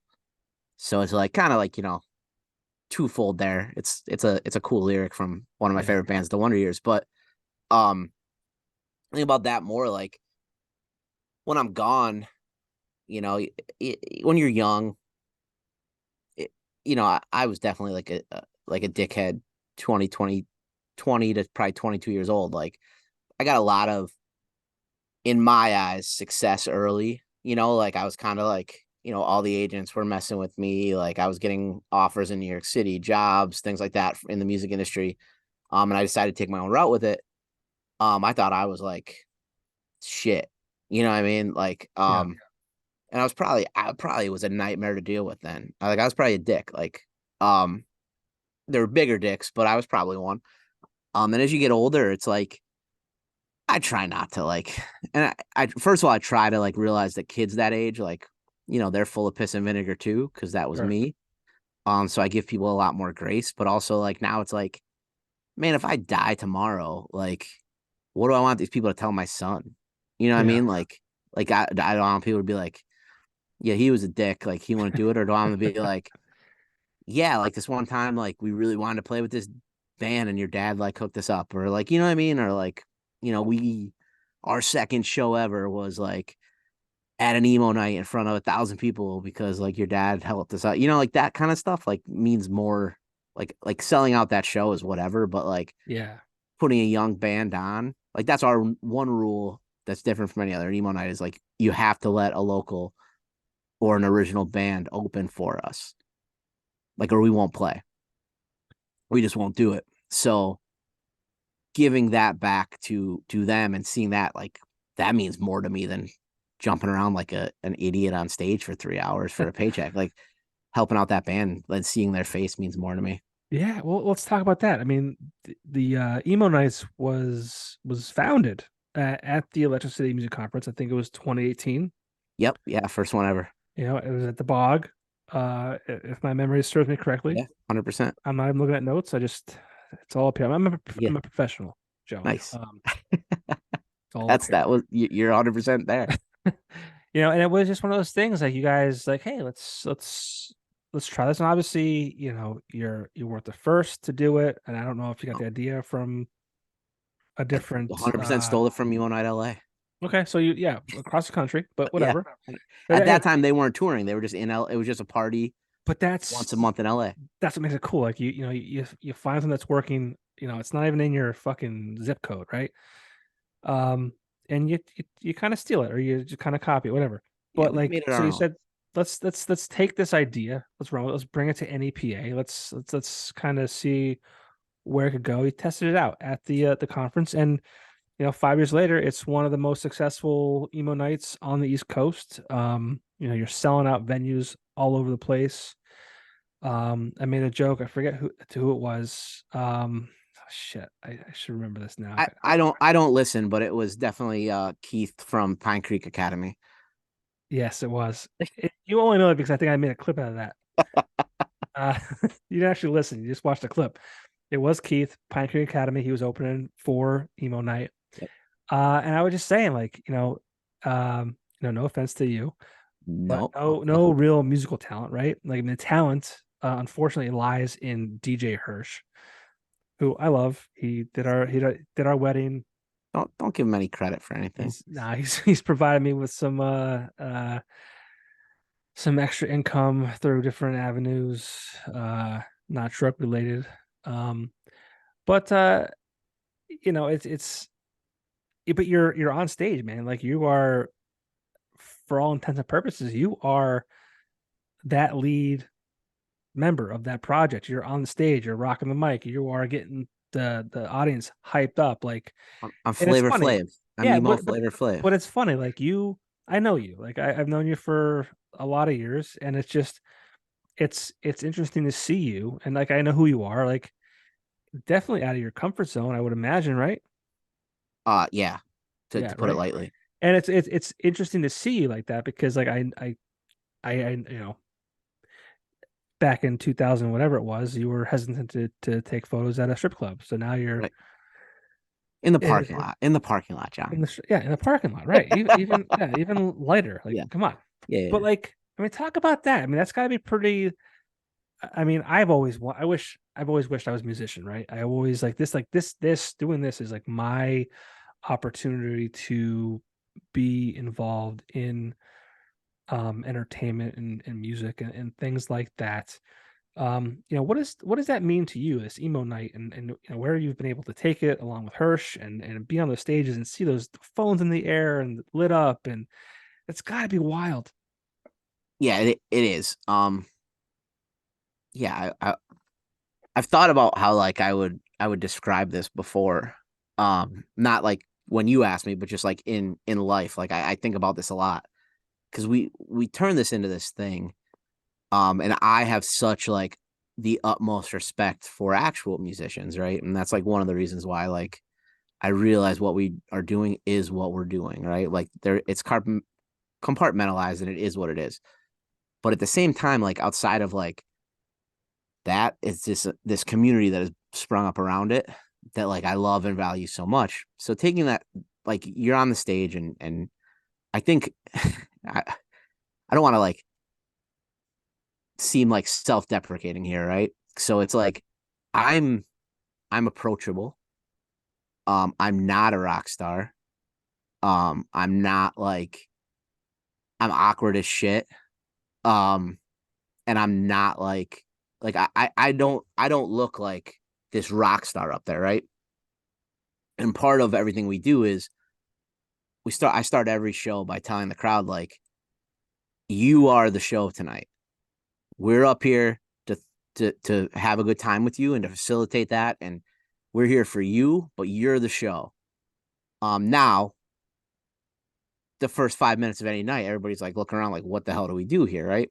Right. But I think seeing me, who is a little bit awkward, who is approachable, who is just like this normal everyday person up there, kind of going nuts on stage and living my like rock star dream out on there, breaks down the walls of the people who want to come up on the stage with us and gets them up there quicker. Because like if I was like this like amazing frontman who could sing and do that, like If you were Kulik, I mean, it would be yeah, if I was Jake 100%, like that would like it would be it's so impressive to see him up there doing that. charismatic I wouldn't and want to go up on stage next to him. sure, of course. Me, they're just like, yeah, that dude's just me. I can get Right. up there and do this. Like I can Yeah, do that, and I think that helps get people up there a little bit quicker that's awesome. than it would. So yeah, I mean I've I've I've learned a couple tricks of the trade along the way. I think I have some decent stage presence right now, but I'm still awkward. I'm still gonna fall every single night at least twice. There's gonna be a minor injury the next day that I'm like nursing. You'll mispronounce a name I'm somewhere. gonna mispronounce all the names. Um, so that's just gonna happen. I'm gonna sing the wrong part of a song, and my mic's the one that's on that everybody hears. Like, it's just gonna happen. Or like Hirsch is gonna like decide to change a song real quick, and I'm gonna be like, "Who's ready for some Take It Back Sunday?" And like Yellow Card's gonna play, and like Right. that's just gonna happen. And part of the charm to it, I think, a little bit. It makes us approachable. People have really connected with this in a way that I never expected them to. And I think we've become, I don't know, it's like so weird to talk about, but like I know, like it's not even like I think, like I know that we mean a lot to a lot of people, and we've become this like safe space for people to come be themselves. And maybe like our people, why bars like us and music venues like us is because we bring out people who are respectful for the most part. There's always a bad apple somewhere, right? Sure. But we bring out a different crowd. Like these people don't go out every weekend. They come out when we're around, and they only go out every once in a while. So they're going out to go hard. They're a little bit older. They're going to have a good time. They're respectful. They tip well. They're respectful of the place. They're respectful of each other. They're nice to deal with. They're introverted to a large extent because that's just kind of what that music caters to. So Except that night. except for that night, yeah. And Yeah. they that's their night to go. And I mean we had somebody get engaged on stage I saw that. recently, Dude, that's like amazing. that that was Dude, something. I saw that like think about people who live life, right? Like we'll never experience moments like that. And I'm not saying that like you're giving them that platform, but you are. Like I mean like there's this event, there's this moment that you've created, you and Hirsch, and it just that's like that's really special, and I know you do, but I hope you like you get that, and that's like that's a really cool thing. I try to like keep that. It's so weird. I listen, I'm super aware that there's like a couple local musicians that hate us for this, right? And I get that. Like if I saw two of us doing this and bring out these numbers, like I get it. Like, yeah, it is, but like you have to understand what like comes along with it. Like that is a spot for people that we've created, and without sounding like a dick, like we created a spot for people who didn't have anywhere else to go. You know what I mean? And they more than us, like they found each other.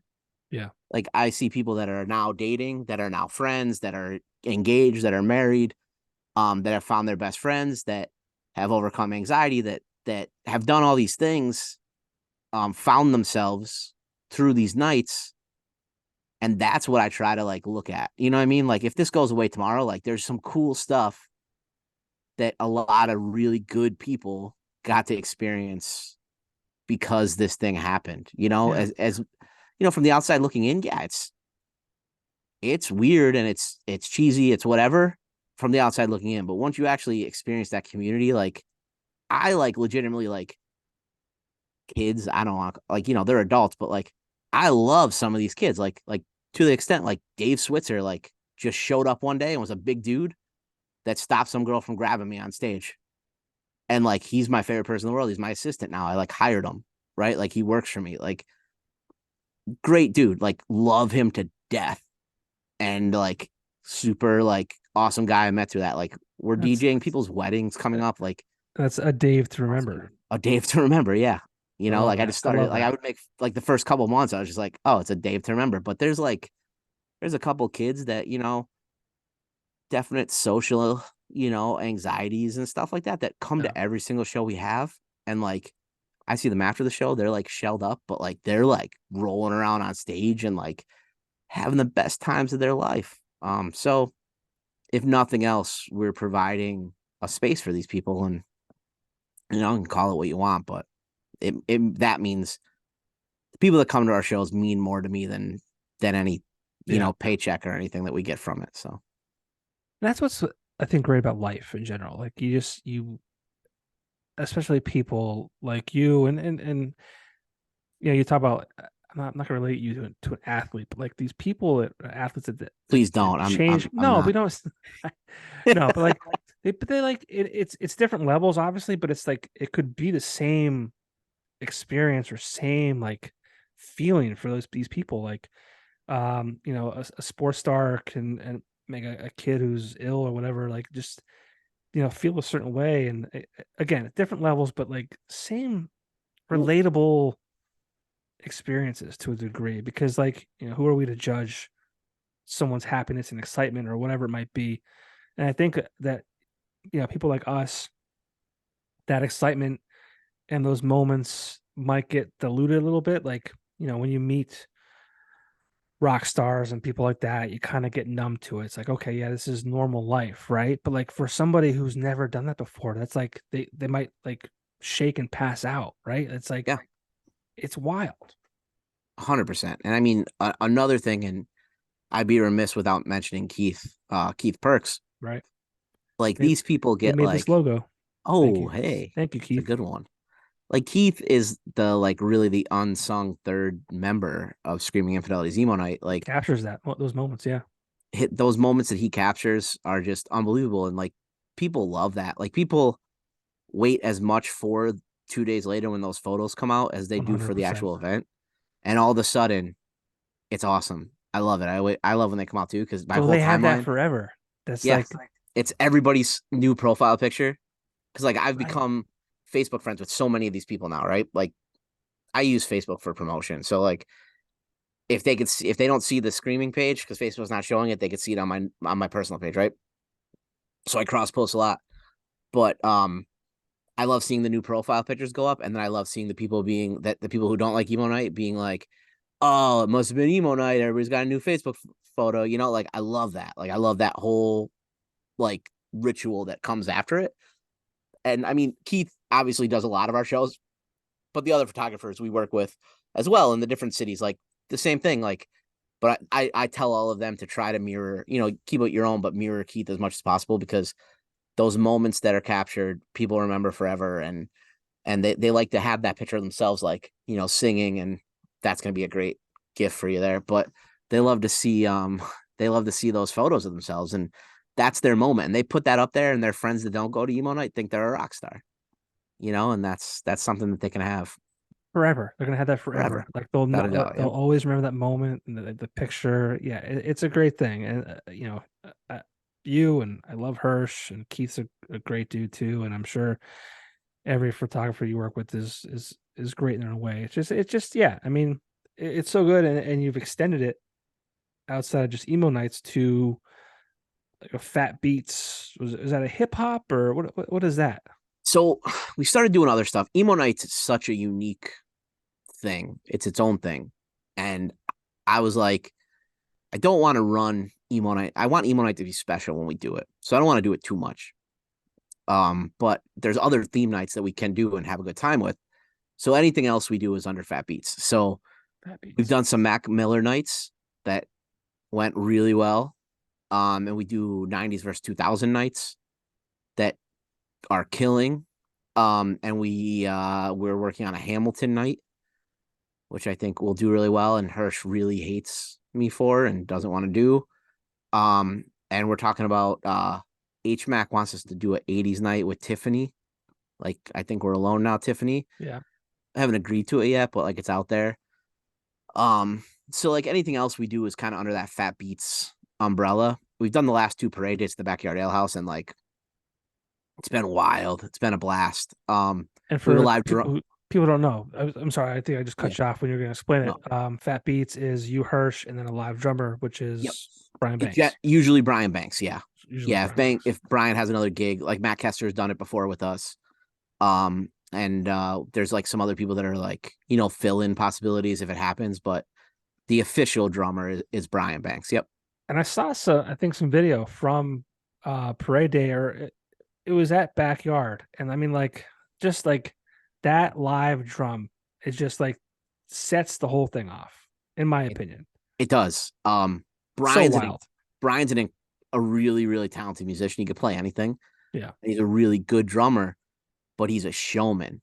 So that's like the big thing. Like when like because we've been hit up by a bunch of drummers now that are like, oh, let's like do something, or like we tried to do a live drummer with emo night the one time and it just didn't work. Like it just wasn't a good fit for emo night. But like with the Phat Beatz thing, it's awesome. Um, Brian's a showman though, so you have to be part of the show because like there's music there.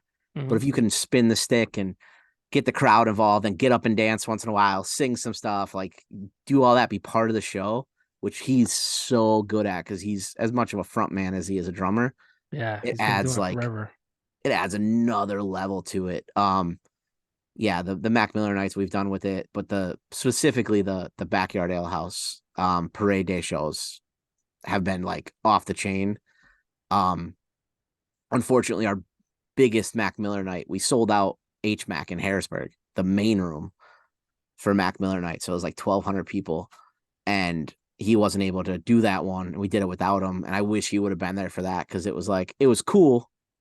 It was really cool. But had we had the drummer there, it would have been that much cooler. But yeah, they're working. I mean, we're sold out. Every Mac Miller night has sold out. I think we're done with that for right now. We have one more I think we're gonna do in Reading. That got postponed because something happened at the venue, but that's kind of like, we did that. We ran it. I love Mac Miller. He's one of my favorite musicians. Mhm. But there's only so much music there. So like, Right. let's not like just run into the ground. Now the 90s and 2000s, there's endless possibilities for. We've been doing Yeah. some really cool 90s versus 2000 nights that we just did one in Harrisburg, and it was a lot of fun. It's a whole different thing. Like, it's a whole different kind of party. Um, same basic principles, but whole different party. And it's just nice to, to do something different once in a while. Now, did I see, and if you mentioned it, forgive me, but did I see that there's going to be one of those as part of the conference, or maybe Yep. you mentioned it before? But you Yeah. probably Saturday, did. Yes, you did. Saturday, September 16th, the Backyard Ale House. Yes, you did. I Yep. yeah, I forgot that already. That'll be a good one. It's gonna be Yeah, fun. Brian will be there with us for that one. that's sweet. I'm hoping to make. I mean, that's like once a year. I don't go out a lot. Obviously, I'm old now, 4 years old, two kids, wife, and it's just hard to like get the oomph to go. But Oh, me. you put that many bands in an area where you can walk to, or a short drive, like you can kind of experience all that. Like that's the weekend that I kind of say to my wife, I'm like, yo, listen, I want to be in and out. And she's cool. She loves it. Yeah. It's Cool. it's all good. So I'm That's excited. awesome. I'm excited for that weekend. I always am every year. And again, like I said before, I'm happy you continue to do it, because I don't know that somebody would pick up the ball and run with it if you were to drop it. So Well, I appreciate that. I'm sure there's other people that are capable. It's just, it takes a lot of capable, dedication. yes. It's just Yeah. it's finding the time, energy, and just all the logistics, and knowing the right people, the owners of the venues. Because again, I mean, they're just as much a part of the event as you are, in that it's like, hey, Vinny and Frank do or go above and beyond, and like you have other venues Yeah. um that are doing the same thing. It's everyone definitely working together as a unit to just provide the area and the city with a great weekend of We local music. we really lucked out. And I just, it just popped in my head that before when we were talking about that, I forgot. Like, the guys at the Bog Right. love music too. And the same thing, they don't need to do music, but they love music enough that they take part in it. And obviously, Kreger was one of my best Yeah. friends. And R.I.P. he like was, yes, and he was always so supportive of it. And he's as much of the reason that um emo night exists as anybody else. Because same thing, I asked a couple of places about emo night, and they weren't like into it. They were just like, I don't know. And Kreger was like, you could do anything you want here, Joey. Like, go for it. He's like, try it out. And we did it. And then he was like, I don't know what this is, but you can do it anytime you want. Yeah. And we were like, that's awesome. So we did it. We did it the first year, and then we didn't do it again for a whole nother year. We did it again at the conference. And I think actually you might be part of this story too, because I think you reached out to us and asked us to do it at Sanunas, right? Before Dashboard. I don't know if I reached out to you as much as you guys. Like, we had Dashboard at the Kirby, and I think Hirsch had a relationship with Sanunas, Mm-hmm. and I think you guys reached out to me and said, hey, like, this just makes sense for Yeah. all parties involved. We're gonna do this at Sanunas. Why don't you guys come over here, make it like a night out type thing? And yeah, so I guess that was like the second or third show. Yeah. So that was, yeah, that was the third show ever. Um, and then it kind of took off from there. And we did our 5-year anniversary show at the Bog last year.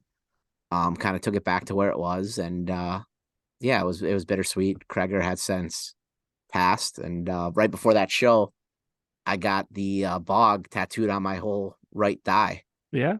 It just happened to be first Friday. And the tattoo parlor there on the square that I can't think of the name of right now. Was doing a Rihanna's tattoo parlor. I can't think of the name of it right now. My wife got a tattoo there too. But What is that?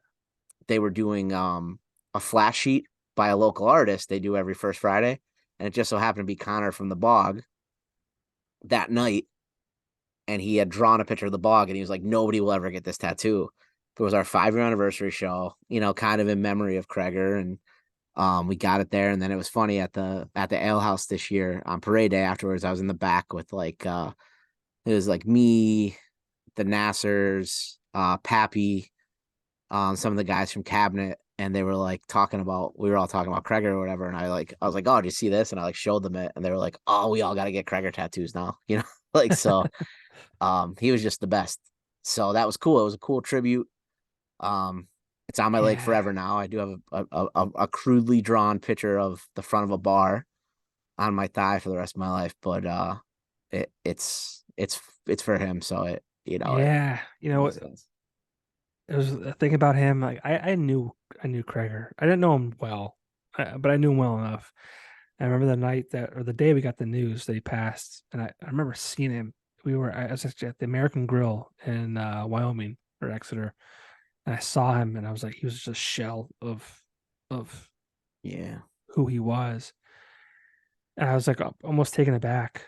Um, I was just like, I saw him, like, fuck, this is bad, right? And then I don't know how long after that he passed, but I remember I was doing the Alt Natives Underground live at Carl Hall with Black Tie Stereo, and I was a complete mess. Like, and again, like Craig and I weren't buddies, we weren't friends.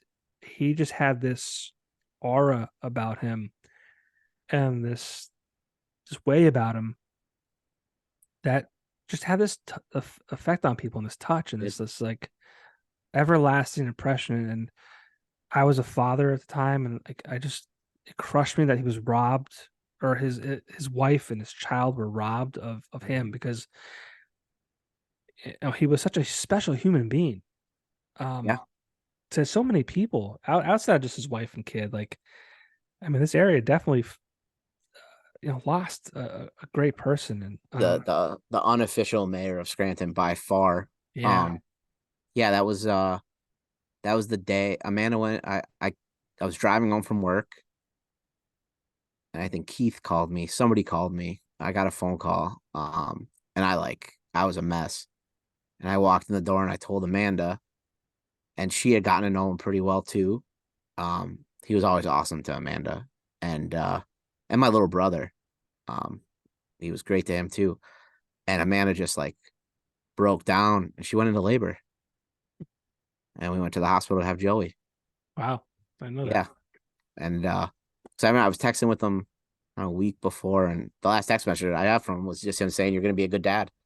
You know, gave me that little assurance, and he was just the best guy Yeah, ever, yeah, we definitely lost a good one. for sure. I don't want to cry tonight, so we'll Yeah, move on from that. me But either. R.I.P. Krager. I Yeah. mean, what a guy. I'm sure everyone who listens to this can agree. But we talked about Joe Caviston as a early club promoter, early band promoter. About Joe Caviston and is he works for a college during the day. We talked about Joe Caviston as the Electric City Music Conference organizer for the past 10 years. But you're more than just that. You're also a husband and a father. I mean, obviously, I think if you're anything like me, being a father is probably the most important thing in your life. I mean, I see you on social media. I saw you share something the other day, maybe a day or two ago, about a tired dad, which is I hope to one day maybe get him on this podcast, because I love one thing I love more than talking about music is my son and my daughter and being a dad. One of the greatest joys of my entire life. There's nothing like it, and I'll never try and push anyone to have children. But if you're on the fence, I encourage you to go on the side of children. Who is Joe Caviston as a dad? Uh hmm. That's a that's a great question. I don't know who I am, but I know who I hope to be, like I just want to be there for my kid in any way. And like I want him to be his own person though. You know what I mean? I think we try to encourage that a lot. Like Joey takes Irish step dance. He like That's saw awesome. saw That's he like awesome. he like saw them at a parade and was like obsessed with it and wanted to do it. And like I think back, like I don't know, I don't want to put thoughts or words in my dad's mouth, but like if I wanted to take dances like a for, I don't think that would happen in the 90s, 80s. You know what I mean? Like I Sure, just of don't know that course. that would happen. But like I was like, yeah, man, I was like, he wants to do it, and like obviously the mother will usually be a little more. But I was like, hell yeah, go for it. Like let's do it. Like if that's what he's into, like that's what he wants to do. He did it. He loves it, but he loves soccer too. But more or less, I just want to be support system for my kid and let him know that he could do or be anything he wants, and just that I'm always here.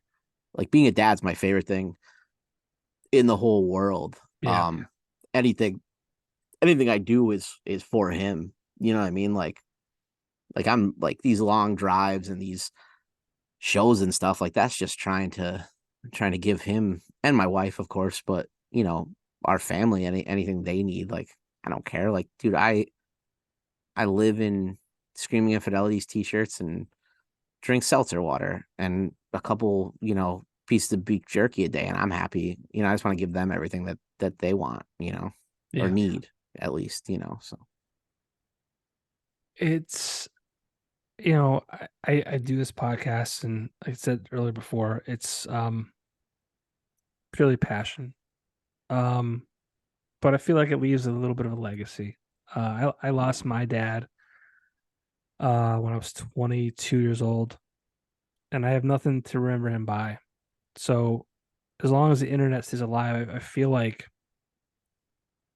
my son will always have a reference to me. So while I do these podcasts for reasons, 'cause I generally love doing them, and I want to give people a platform to share their stories and experiences. Like it's also a way that my son will, when I'm gone, he'll be able to, watch these and remember me and remember how I spoke, because how I speak on these and how I interact with my guests is the same person that you would meet on the streets. I'm no different. And when you're a person who loses someone that early, like, and I have nothing for my father. I wish I had a voicemail still. I could just hear his voice, and I can't remember that anymore.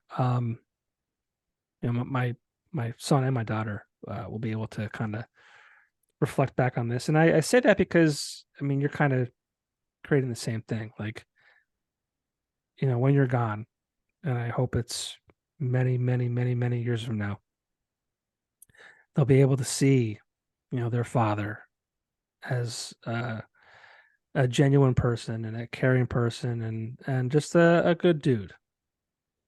That's all I can hope for, right? Like that's all any of us can hope for. I think it hits home a little, like a reality check a little bit. Amanda lost her dad Yeah. um Sorry, Amanda. two, 2 years ago now, and Yeah. he like the best dude in the world, right? Like I can't say enough good things about my father-in-law. Like I know some people with their in-laws, like that's like whatever the stereotypic thing. Like my father-in-law and I were the most opposite people in the entire world. Like it doesn't get any more different, right? Like punk rock kid, like hunter, NRA guy, Perry County, like that whole thing. But like never like even had a disagreement because he was just a reasonable, nice, pure guy. Like Sure. didn't care what I did, didn't care what anybody did. Like, he liked hunting and fishing and yada yada yada. But like That's okay. both we both loved Amanda, right? Like common goal. Like as long as I always treated her right, there would never be an issue there. And like he and I got really close. Like I live down here, predominantly. So like for 10 years he was like my, you know what I mean? Like as close to me as my well, not as close as my father, but as close as you could be to your father-in-law. Sure. Did a lot together, and so that hit hard, and that was just a super reality check. Like, Joey was 1.5 or one. It was, yeah, he was like one, and we got robbed of a lot of time because of the pandemic. Where like, Right. we could either be on a porch or like 10 feet away from each other and all that stuff. So yeah, that was definitely a reality check, and I think I approach like I think about that a lot. Like I could never live without him, and like I want to be here as much as I can for my kid as long as I can because I just want to be with him, and my wife, of course. And but I think about that a lot, and like I think about Kreger a lot, and I think about my grandfather, and it's like I have a lot of people, like especially with my grandfather, like I grew up next to my grandfather, so I was super close to him. And my father. My father's a great guy too, but he's still around, give him his Yeah. flowers yet. But my grandfather, like I hear from people all the time. He was the head of a union. So like he changed people's lives, like, unionize, like he was the head of a union when you were unionizing people, right? So taking people from hourly to having benefits to do that. And I run into people, especially down here, because he did a lot of work in Harrisburg, who I've never met, but like, they work for ASME or they know, and they knew him. And I get to make that connection. And then my father's dad died. My dad was 12. He was working for PennDOT. He was hit by a tractor trailer driver. He was the first or one of the first people to die in the line of duty for PennDOT. There's a statue for him down here in Harrisburg, but like my dad didn't. He got robbed of like his whole, Yeah. you know, that whole experience. So I see how that affected him, and I'm just like, you know, how do I be the best dad that I can be, or try to, like you're never gonna be perfect, but No, it's it's but hard, what man. but what can I do for him to remember him? And like you said, legacy, like that's like huge, like for me, like I never want now, like he changed that, you know what I mean? Like I don't want somebody to tell my kid like I was an asshole. You know Yeah. what I mean? Like I want them to have good things to say about me more so than that. So it changes business dealings, it changes, jobs I take, it changes all kinds of stuff. So, I just want to sell at my funeral, John. Yeah. That's all I want to do. I'm sure you will. Well, it's funny. I was in media for a long time. I was Johnny Weekender. Um, People loved him, people hated him. I Uh, love them. oh, thank you. I loved them, and I loved when you had your sidekick Carmi Weekender. But and then I was in radio, and then I had my own radio show, and I had all that before I had kids, right? And I was some of that when I had my son, but he was so young. I always joked, or I not really joked. I always said like, "Oh, all this will be gone before he even realizes how cool this is." Because I mean, I bled the Weekender, man. I almost got a Weekender tattoo because, and I wouldn't regret it this day Face if I tattoo. actually no no I'm not Post Malone. I don't have that kind of charisma, but it's just one of those things. Like I bled that. I was that, and I loved working in radio. And the reason I left was for financial reasons. Was also for management reasons. It was COVID didn't help. It was different things, and like I was like, this will all end before he even knows how cool it is because I still think that stuff's cool. So I forced my way into doing something, which is this to kind of stay relevant, stay not just relevant, but just to have these conversations with people and not only promote great things that people are doing, but just have genuine conversations and talk about being dads and life ups and downs and all that kind of shit. Um, so I was like, obviously it's all gone now. Weekender's gone, radio's gone, and I hope that by doing this and who knows what's going to happen down the road. Um, my kids, even when they get past the whatever daddy does is wonderful, like when they're teenagers or whatever, I hope that they can continue seeing that or think that I'm cool because it's just I re- I read a thing, and this is what I because Can we that's can like, we can we pause 1 second because yeah, now I have to pee, but I have to get a charger really quick. no This is problem. we're 2:20 in here. This is one of the Okay. longest ones I've had. I apologize for keeping you up late, but Oh, you're this fine. is this is good I'd be up stuff. anyway. Don't worry All about it. right, 1 second. Yep. All right, I'm really sorry about where we No, don't were. worry about it. So what I was gonna say was, so like that's like I think about that too. Like, I don't know. I don't think he's quite cool. Like he thinks some stuff's cool. Like, he likes seeing pictures, Yeah, but like he's not old enough to like obviously see a show or like any of that stuff. And the videos don't mean much to him. But I think about like there's gonna be such a brief window where he thinks that's cool or not. And I don't know if I'll still even be doing it by that point, right? But I found something that I'm gonna hold on to. It was on TikTok, so it's definitely true. That explained that it's actually biological why your teenagers and your late teen kids, basically puberty causes your kids to think you're uncool and want to like be away from you. And it's science. It's nothing you can do okay. because in, when we were packs, basically, the fertile boys would have to leave the pack and go away, and the girls would have to leave, and it would drive them away from their parents to prevent inbreeding. Oh, okay, yeah. So like that, it's a physical thing. We've evolved to the point, obviously, where we take Right. care of our kids, we love them, blah blah. Blah. They can But stay they can stay longer, yeah. yeah, they can stay longer. But it's actually a like pure hormonal pheromonal thing that their bodies can't help but think that you're not that, and they would go find other like rogue people to attach themselves to, and so it's all genetic, and that could completely be bullshit. But for my own well-being, I'm gonna believe it forever. And when Joey thinks I'm uncool or like doesn't want to hang out with me when he's like 13, it's gonna be just it's scientific and it's okay. Well, we're animals. I mean, like Right? when it comes down to it, we're animals. Yep. Um, monogamy is ingrained in us. We're not supposed to be. Well, we are obviously, but we're we're just animals, men and women. That's why there's 100%. So you know. But some yeah, random dude on TikTok told me that. that's I a It hundred made percent sense. agree with that. Yeah, I Yeah, it mean, made sense. So it's not that he thinks that I'm not cool. It's just that his, genetics is telling him run away from the herd. well, So it's funny. Like, I growing up, I had a really good life, a really good childhood, and but I was always I followed the rules, man. Like I never wanted to get in trouble, and not because I didn't want to get in trouble.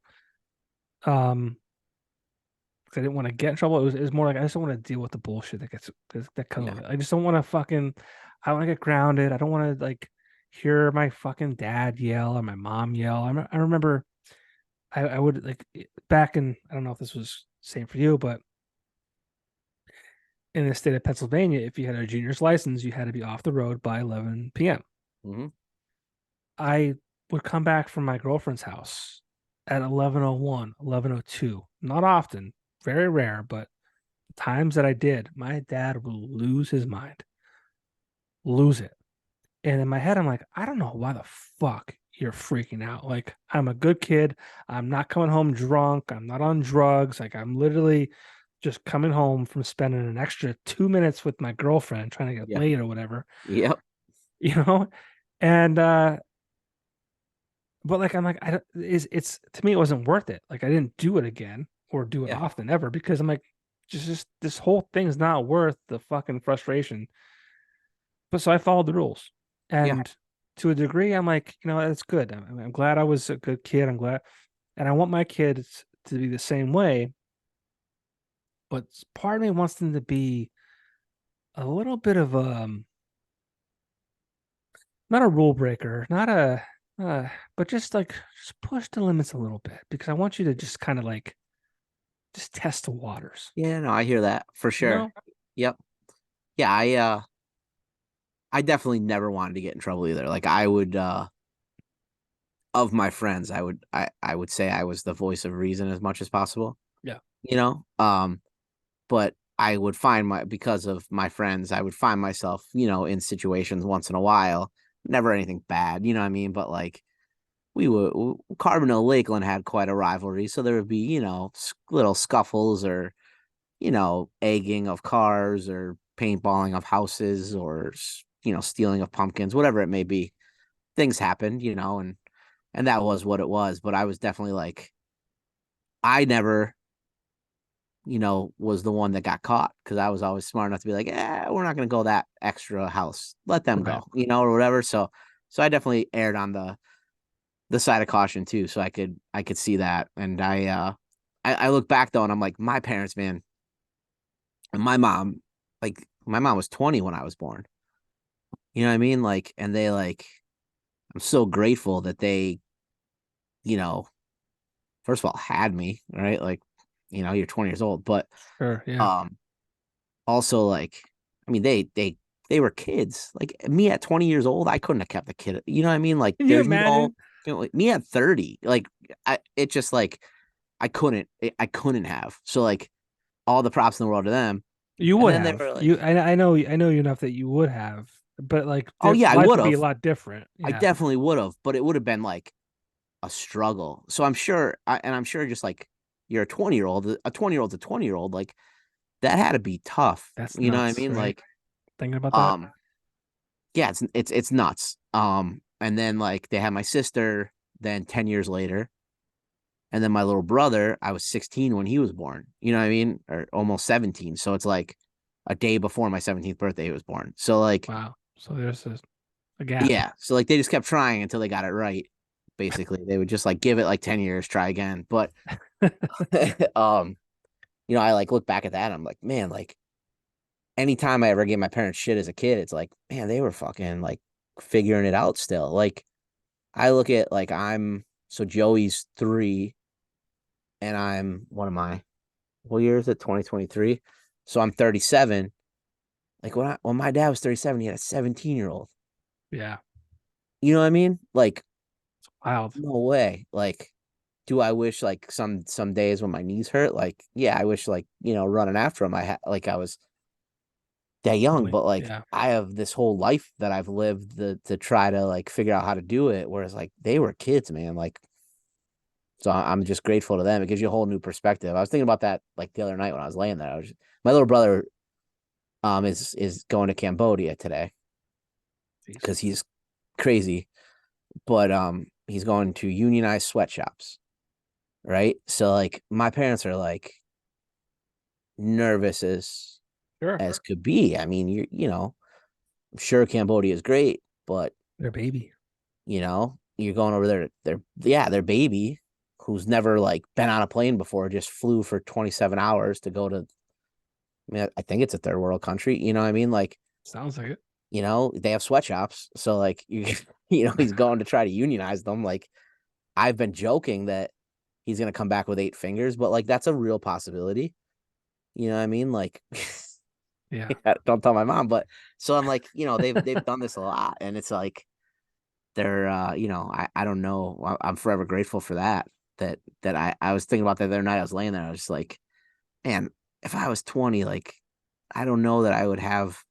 I think that tired dad thing made me think about that. Like, I have a lot more patience now. I'm definitely a different person than I was at 20, and kudos to my parents for like, you know, doing what they had to do to.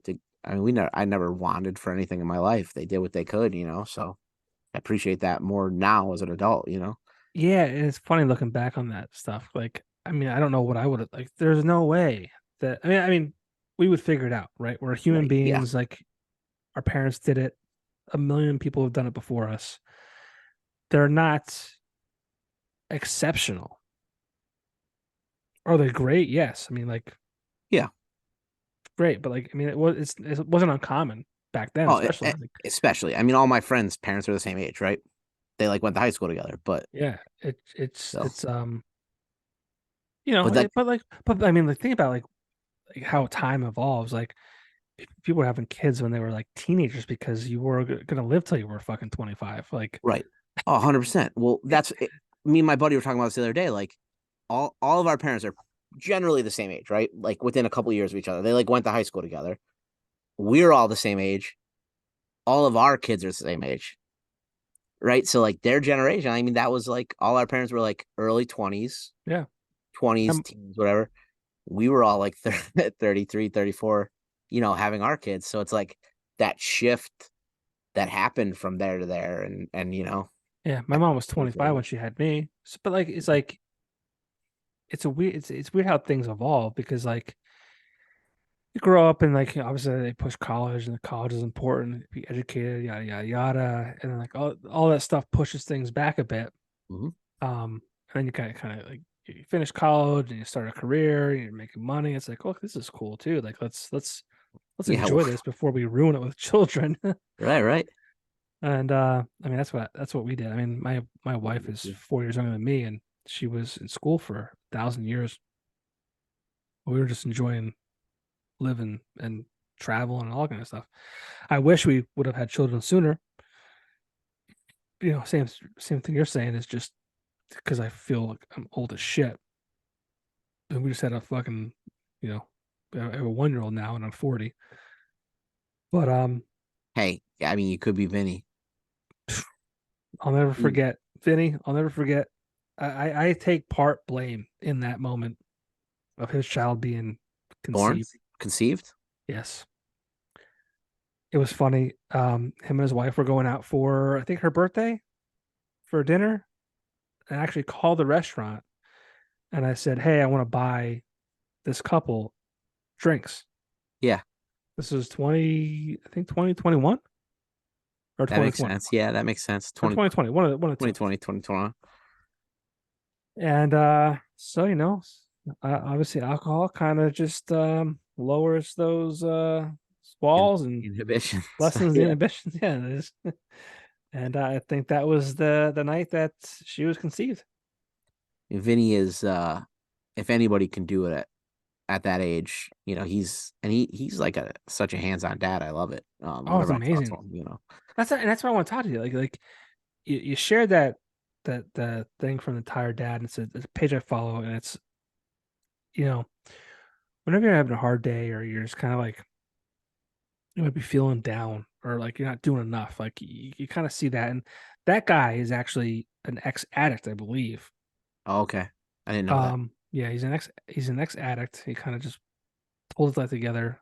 Wife is very beautiful, got beautiful kids, but he's in a bad place. But like, so he talks about like you have these moments, and the moments don't last forever, and time is short, and it just keeps showing up. Is kind of like his consistent Yeah. thing. And it's like and I think you do that, and obviously Vinny does that, and it's like the generation prior to us was better, but not great to a degree. And then the one before them was, I mean, they were so hands off. And I don't think my father in law, I don't think he ever changed a diaper.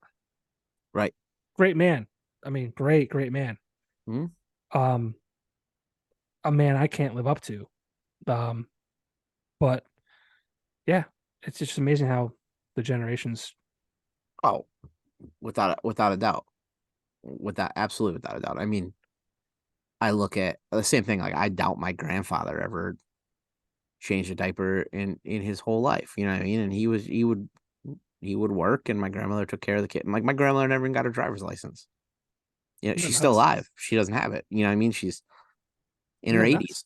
Isn't that nuts? Yeah, she's never got a driver's license. I Think mean, about that. it's That's crazy. normal. That's normal to her. It was Normal. 100% normal. Never had a desire. Like could have got it anytime. And my grandmother before her, who was alive when I was born, never even got her green card. She came from Poland Right? That's a in the bummer. early 1900s, and you know, my great grandfather came from wherever. She came from there. They lived in Carver. All she ever had to do was just go down to the courthouse in Scranton and pick it up. She was a citizen. She lived here, whatever. Never even did it. And then my grandmother, she doesn't have a license. She's never driven a day in her life. When she was younger, and you would walk to town in Carbondale and get your groceries and walk back with all your kids behind you or whatever. Now we're sitting here, we're trying to figure out like, oh, like how many cars do we need? You know what I mean? Like it's crazy to think about. So Yeah. yeah, no, total different generation shift. It's wild to think about, but yeah, that guy's great. I dove into a bunch of his content, and it definitely like centers you and makes you really take another look at things. Because I think about that all the time. Like one day he's not gonna. I thought I saw something that hurt, like not hurt. It like punched me in the face though, because your kid wants to be picked up, like carry me, like whatever, And every day when we get out of the car, Joey wants me to carry him to the front door of daycare, but he wants me to put him down as soon as we get there because he doesn't want to see it. He doesn't want anybody to see him being carried. Right, right, Teachers right, are like, you got to walk like a big boy, blah blah blah right. blah. But I saw like a meme or something that was just like, one day will be the last time your kid ever asks you to pick him up, Yeah, and I was just like, oh, it like punched me in the gut. So every morning when he says it, like I have like a book bag, a lunchbox. He brings a stuffy, so like a stuffed animal, like all this stuff to take in to his daycare, and I'm just like, man, I can't. Like I'm thinking in my head, like, can't you just walk me in? But I'm just like, no way. Like I'm picking him yeah, up and I'm holding him because like, what if tomorrow he doesn't ask me to pick him up and carry him? Like my heart's gonna be broken. And luckily I yeah, think I have a couple more years of that, but like yeah. But it I happens. It'll change. So like the moments. yeah, Well, like right now, I carry my kid upstairs to yep, brush his teeth. So the carrying him to daycare, whatever it might be, that's no more. It's a different right, place you carry him to, yep, and it changes. It changes so quick, and it's one thing I saw. I don't think it was that page or a different page, but what's the greatest thing of being a dad is watching you grow up. But what's the hardest thing of being a dad is watching you watching you grow grow up. up. I saw that too. It's Yeah, it's 100% true. fucking crushing. And there's Yep. moments, and thankfully, like, our daughter, like, who was just a little over 1 now, like, so we're kind of like back into that like baby is infant stage. So we're kind of back in that scenario. But like every day, I feel like, or every week, I feel like there's this my son is changing, and it's like heartbreaking, but like so like amazing. Like I could cry thinking about it because I just like he went with his grandmother tonight, and I wanted to cry because I missed him. I miss him right now. Like he's not upstairs in his bedroom right now, and it's fucking like it kills me. Hmm. But he's having a great time with his grandmother, and his my brother's daughter is at her house too, so they're having a great time as cousins, and it's amazing. But like I'm like, oh god, I can't believe he's not here. It's like, Yeah, and I understand like where parents just want to keep their kids in their house forever because like I don't know, I can't imagine the day he's like, all right, guys, I'm out of here. I know. Oh my God, no, absolutely not. I somebody said to me, somebody I work with, I think, or whatever, they were like, oh, like that's awesome. Like you go to these, on the weekends, you guys do your gigs and you get to like stay in an Airbnb like by yourself. Or I'm like, dude, that sucks. Sucks. Like I'm not like we're going to these places, I'm not seeing them. I'm driving in at the last possible moment that I can Yep. so I can hang out with my kid after daycare. And then I'm pulling in, we're DJing the gig. I'm dragging like my broken down body to the most uncomfortable bed in the world in somebody's basement, usually. Yeah. What I mean? We're just renting the cheapest Airbnb. And I'm waking up at 6 o'clock in the morning, driving home as fast as I can. Yep. I'd rather be in my bed with my kid crawling in the middle of the night, Yep. when he wakes up or whatever, and like waking up and him snuggling on me. Like I don't want to be in like some random like that. That sucks. Yeah. like I like we've been playing a lot of breweries lately. I love those because they have to close early and I don't have to stay over. I can just make the late drive back, Yeah. That's I'm looking for more and more breweries to do emo nights. There you go. So No, and you commented on a story I shared on social media. I was actually in a music video for the band Don't Panic that's due out in early September. But I left my house 11 a.m. and I didn't get home until 11 p.m. I was gone the entire day, right. and I felt guilty. And not because my kids made me feel guilty or my wife made me feel Yeah. guilty. I was like, I lost an entire day Yep. with my kids. Like I lost an entire day. Like I spend 5 days a week out at work, and Hmm. the one of the 2 days I get, I burned, doing something that I want to do. And is being in a music video going to do anything for me in my life? Probably not. Just at 40. But I love Ted. I love his band. I love Don't Panic. Again, it goes to another like scenario where my kids can have that piece of me when I'm gone, and they Mhm. can kind of, you know, see that and watch that and say, "Hey, Dad was he was a fun guy." Yeah, 100%. That's what it all comes down to. But I saw we'll talk about this and I'll let you go.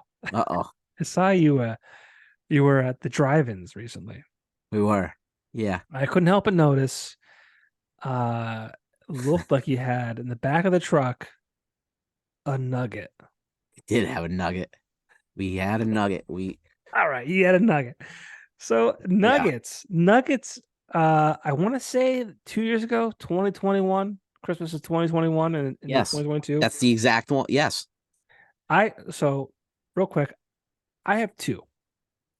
I have Yeah, two nuggets. we're I'll talk about nuggets forever, John, because I don't understand it. And they're worth more than their weight in gold, apparently. so so I don't. My wife might have killed somebody to get our nugget. I don't know. It was so high of an item at that point. So my wife was telling me this is the hottest thing in the world, Yeah. and I'm like, according to who? Because I don't know what the fuck a nugget is. Hmm. And so I have two, and I'll tell you why I have two. I have two because she bought one. Um, but I think prior or after, she was like, "Oh, I I entered to win a nugget." So I thought the second one was free. Right. I Right. was mistaken. The thing that she entered to win was you entered to win a chance A to chance to get buy a that's yes. Amanda did the same thing. I think with the same Yeah. people, like your wife's Amanda, so is Yeah. mine, Amanda. Um, He was in like secret Facebook groups, like to find out the drops yes, and stuff, and yes, would like wait online for it to like become available to try to buy them. yes. It was insane. It was absolutely insane. We got one, apparently a limited edition Elmo one, but like it, and I to that factor never like I just like was like, what is this? And I like hit online, so I start searching like what is it? When I saw the price tag, basically, it's like, what is Oh, this? I started looking online, and the only thing I could find in the dad stuff on Facebook that I'm like in the dad groups and everything was just like, well, it comes with these triangle pillows. They're like sex pillows.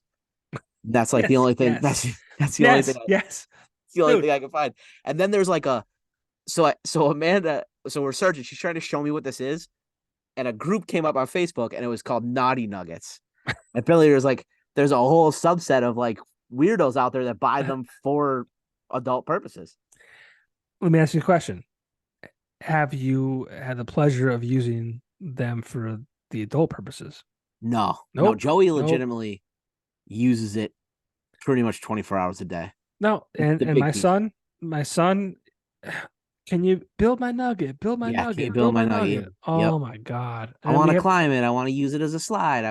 yes, But and he only used we did the all that. heavy big one because I don't know if they all come like that, but like it came with like a heavy, thicker one, Yes, and and then a the thin thinner one. one, and The then thin two. one is just my dog's bed. Yeah, it's It's the most garbage. expensive dog bed in the world because Joey doesn't like the little one because it can't like hold his weight or whatever. Like he can't Right. climb it like the other one. The other one he could like I could climb it probably. Exactly. It's like Yes. so sturdy. The little one's a little more flimsy, so the dog it's just like the most expensive dog bed in the world. My my wife's been great. She actually, I think she feels guilty because she's like how much it is cost. So she'll be the one who builds it and all that kind of stuff. So, but like I will say it made a great I threw it in the flatbed of the truck. it Um looked very comfortable. it was great. The three of us were on it. It was great.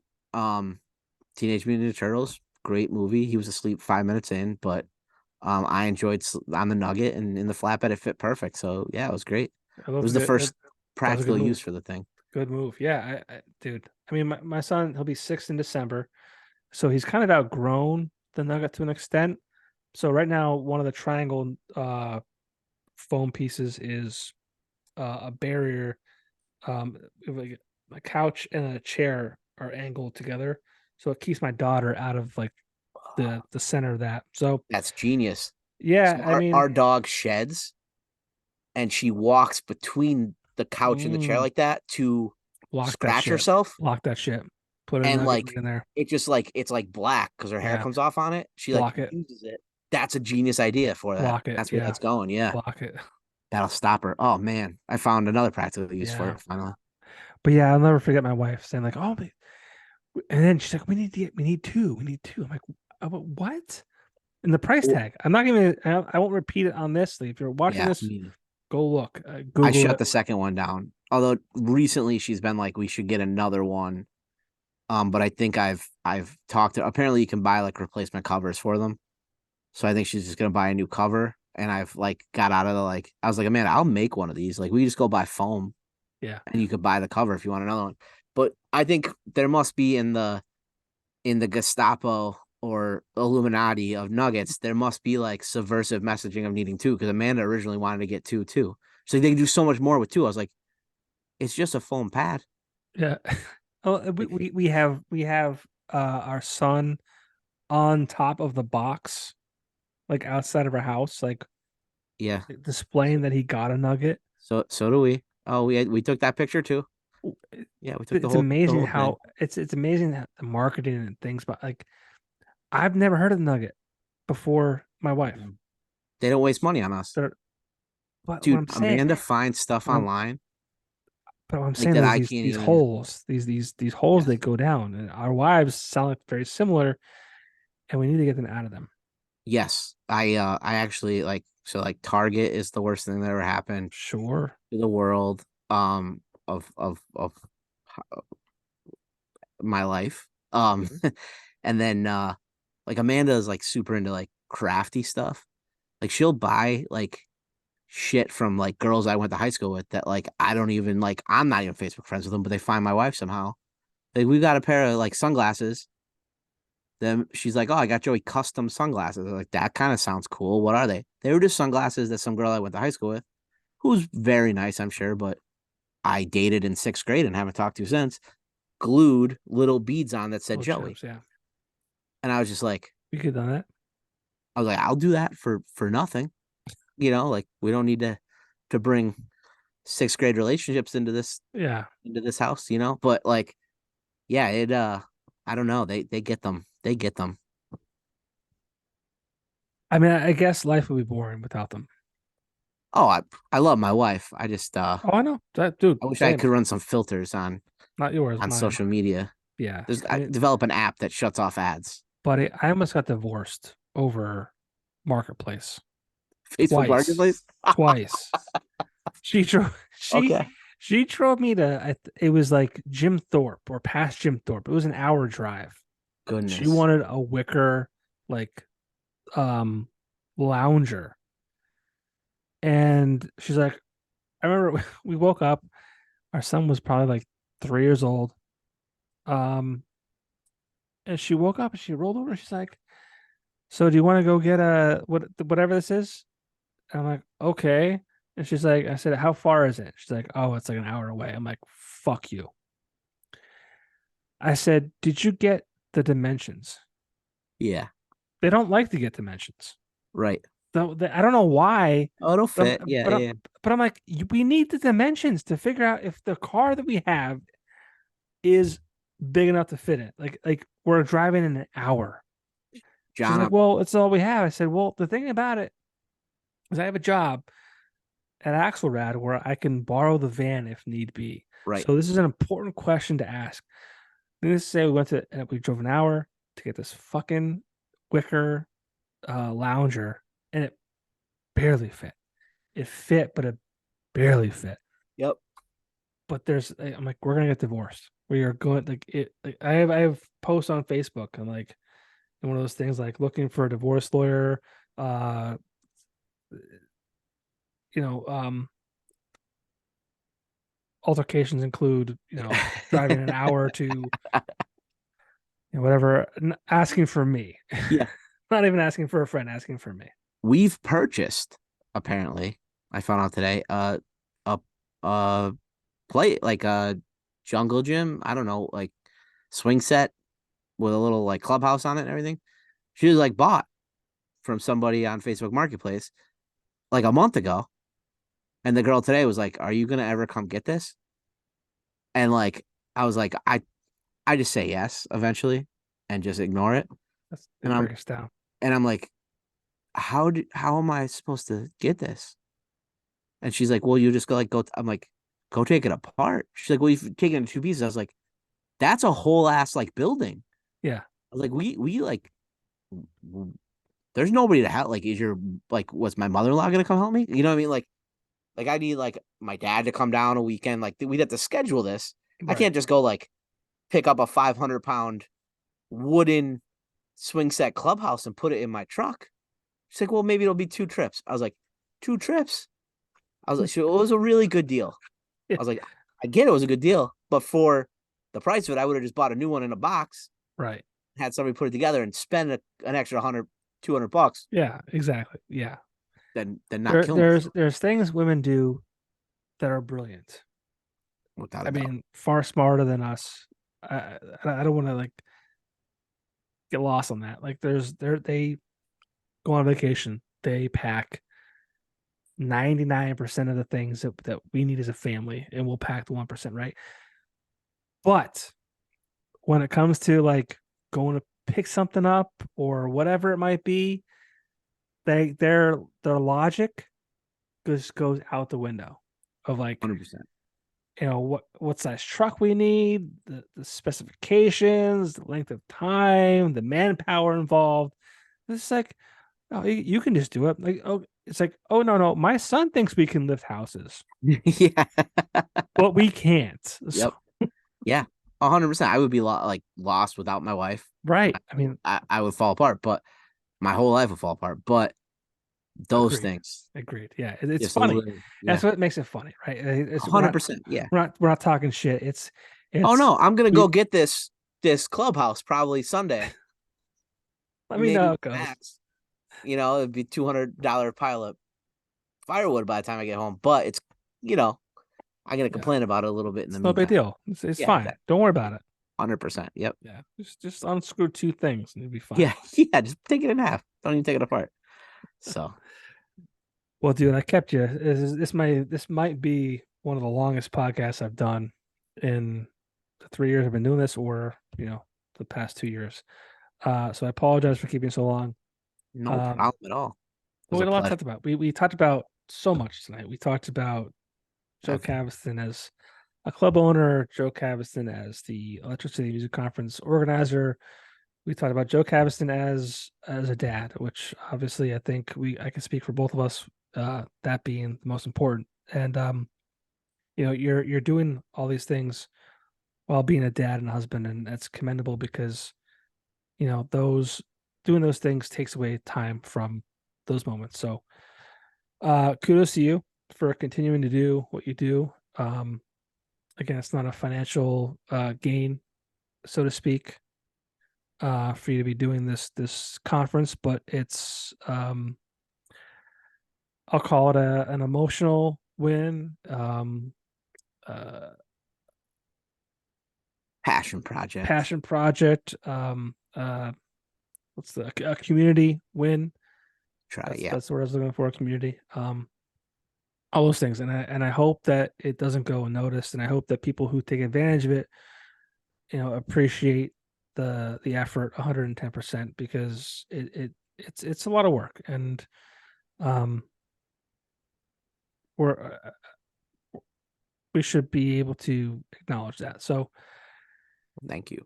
yeah, year 10, Year Electric City Music 10, Conference, September 13, 14, 15, September 14th, 15th, 16th. Yep. 14, 15, 16th, Thursday, Friday, Saturday. Thursday, Friday, Saturday. Kick Yeah, off with so the music awards and roll right through the conference. check out the Facebook page. It's probably Instagram pages. Check out the Keller. Screaming Infidelities social Yep. medias, Phat Beatz, all that kind of stuff. Um, what Joe does is hopefully does not go unnoticed in the community.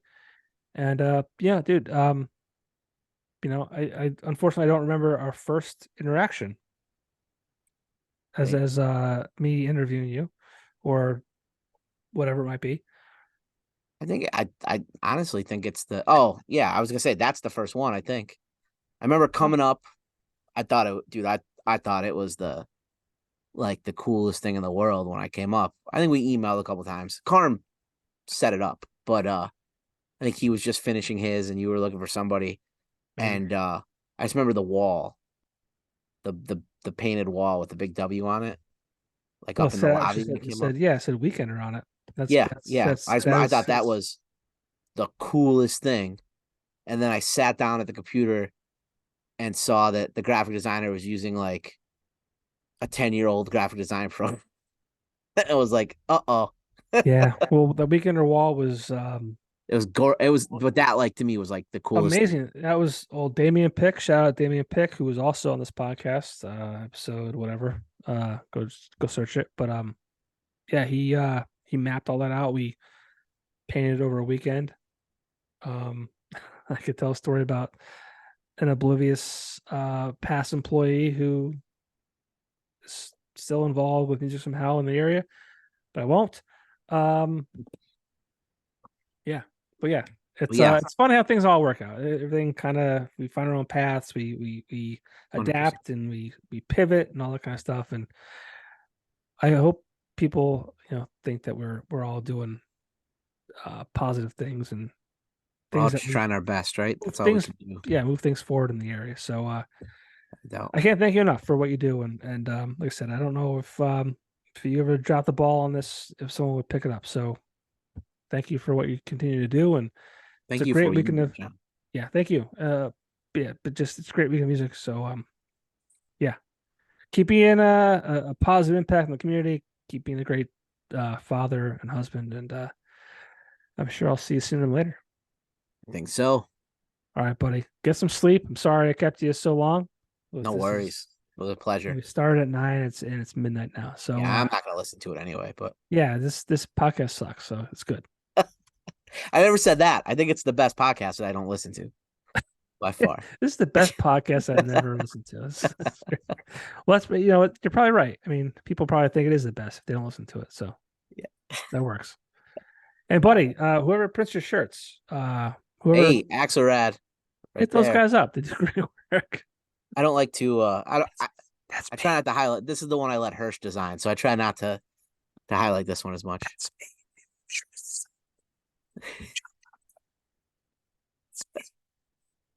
This guy All right right. here. No, for real though, I do appreciate that. They are a sponsor of the podcast, and I can't say enough about the good experience we have with Axelrad constantly. The quality of the shirts, the turnaround time, it's unbelievable. And the Nobody else customer compares. service provided by Johnny Popko. I mean, come on, Yes, my rep is the A best.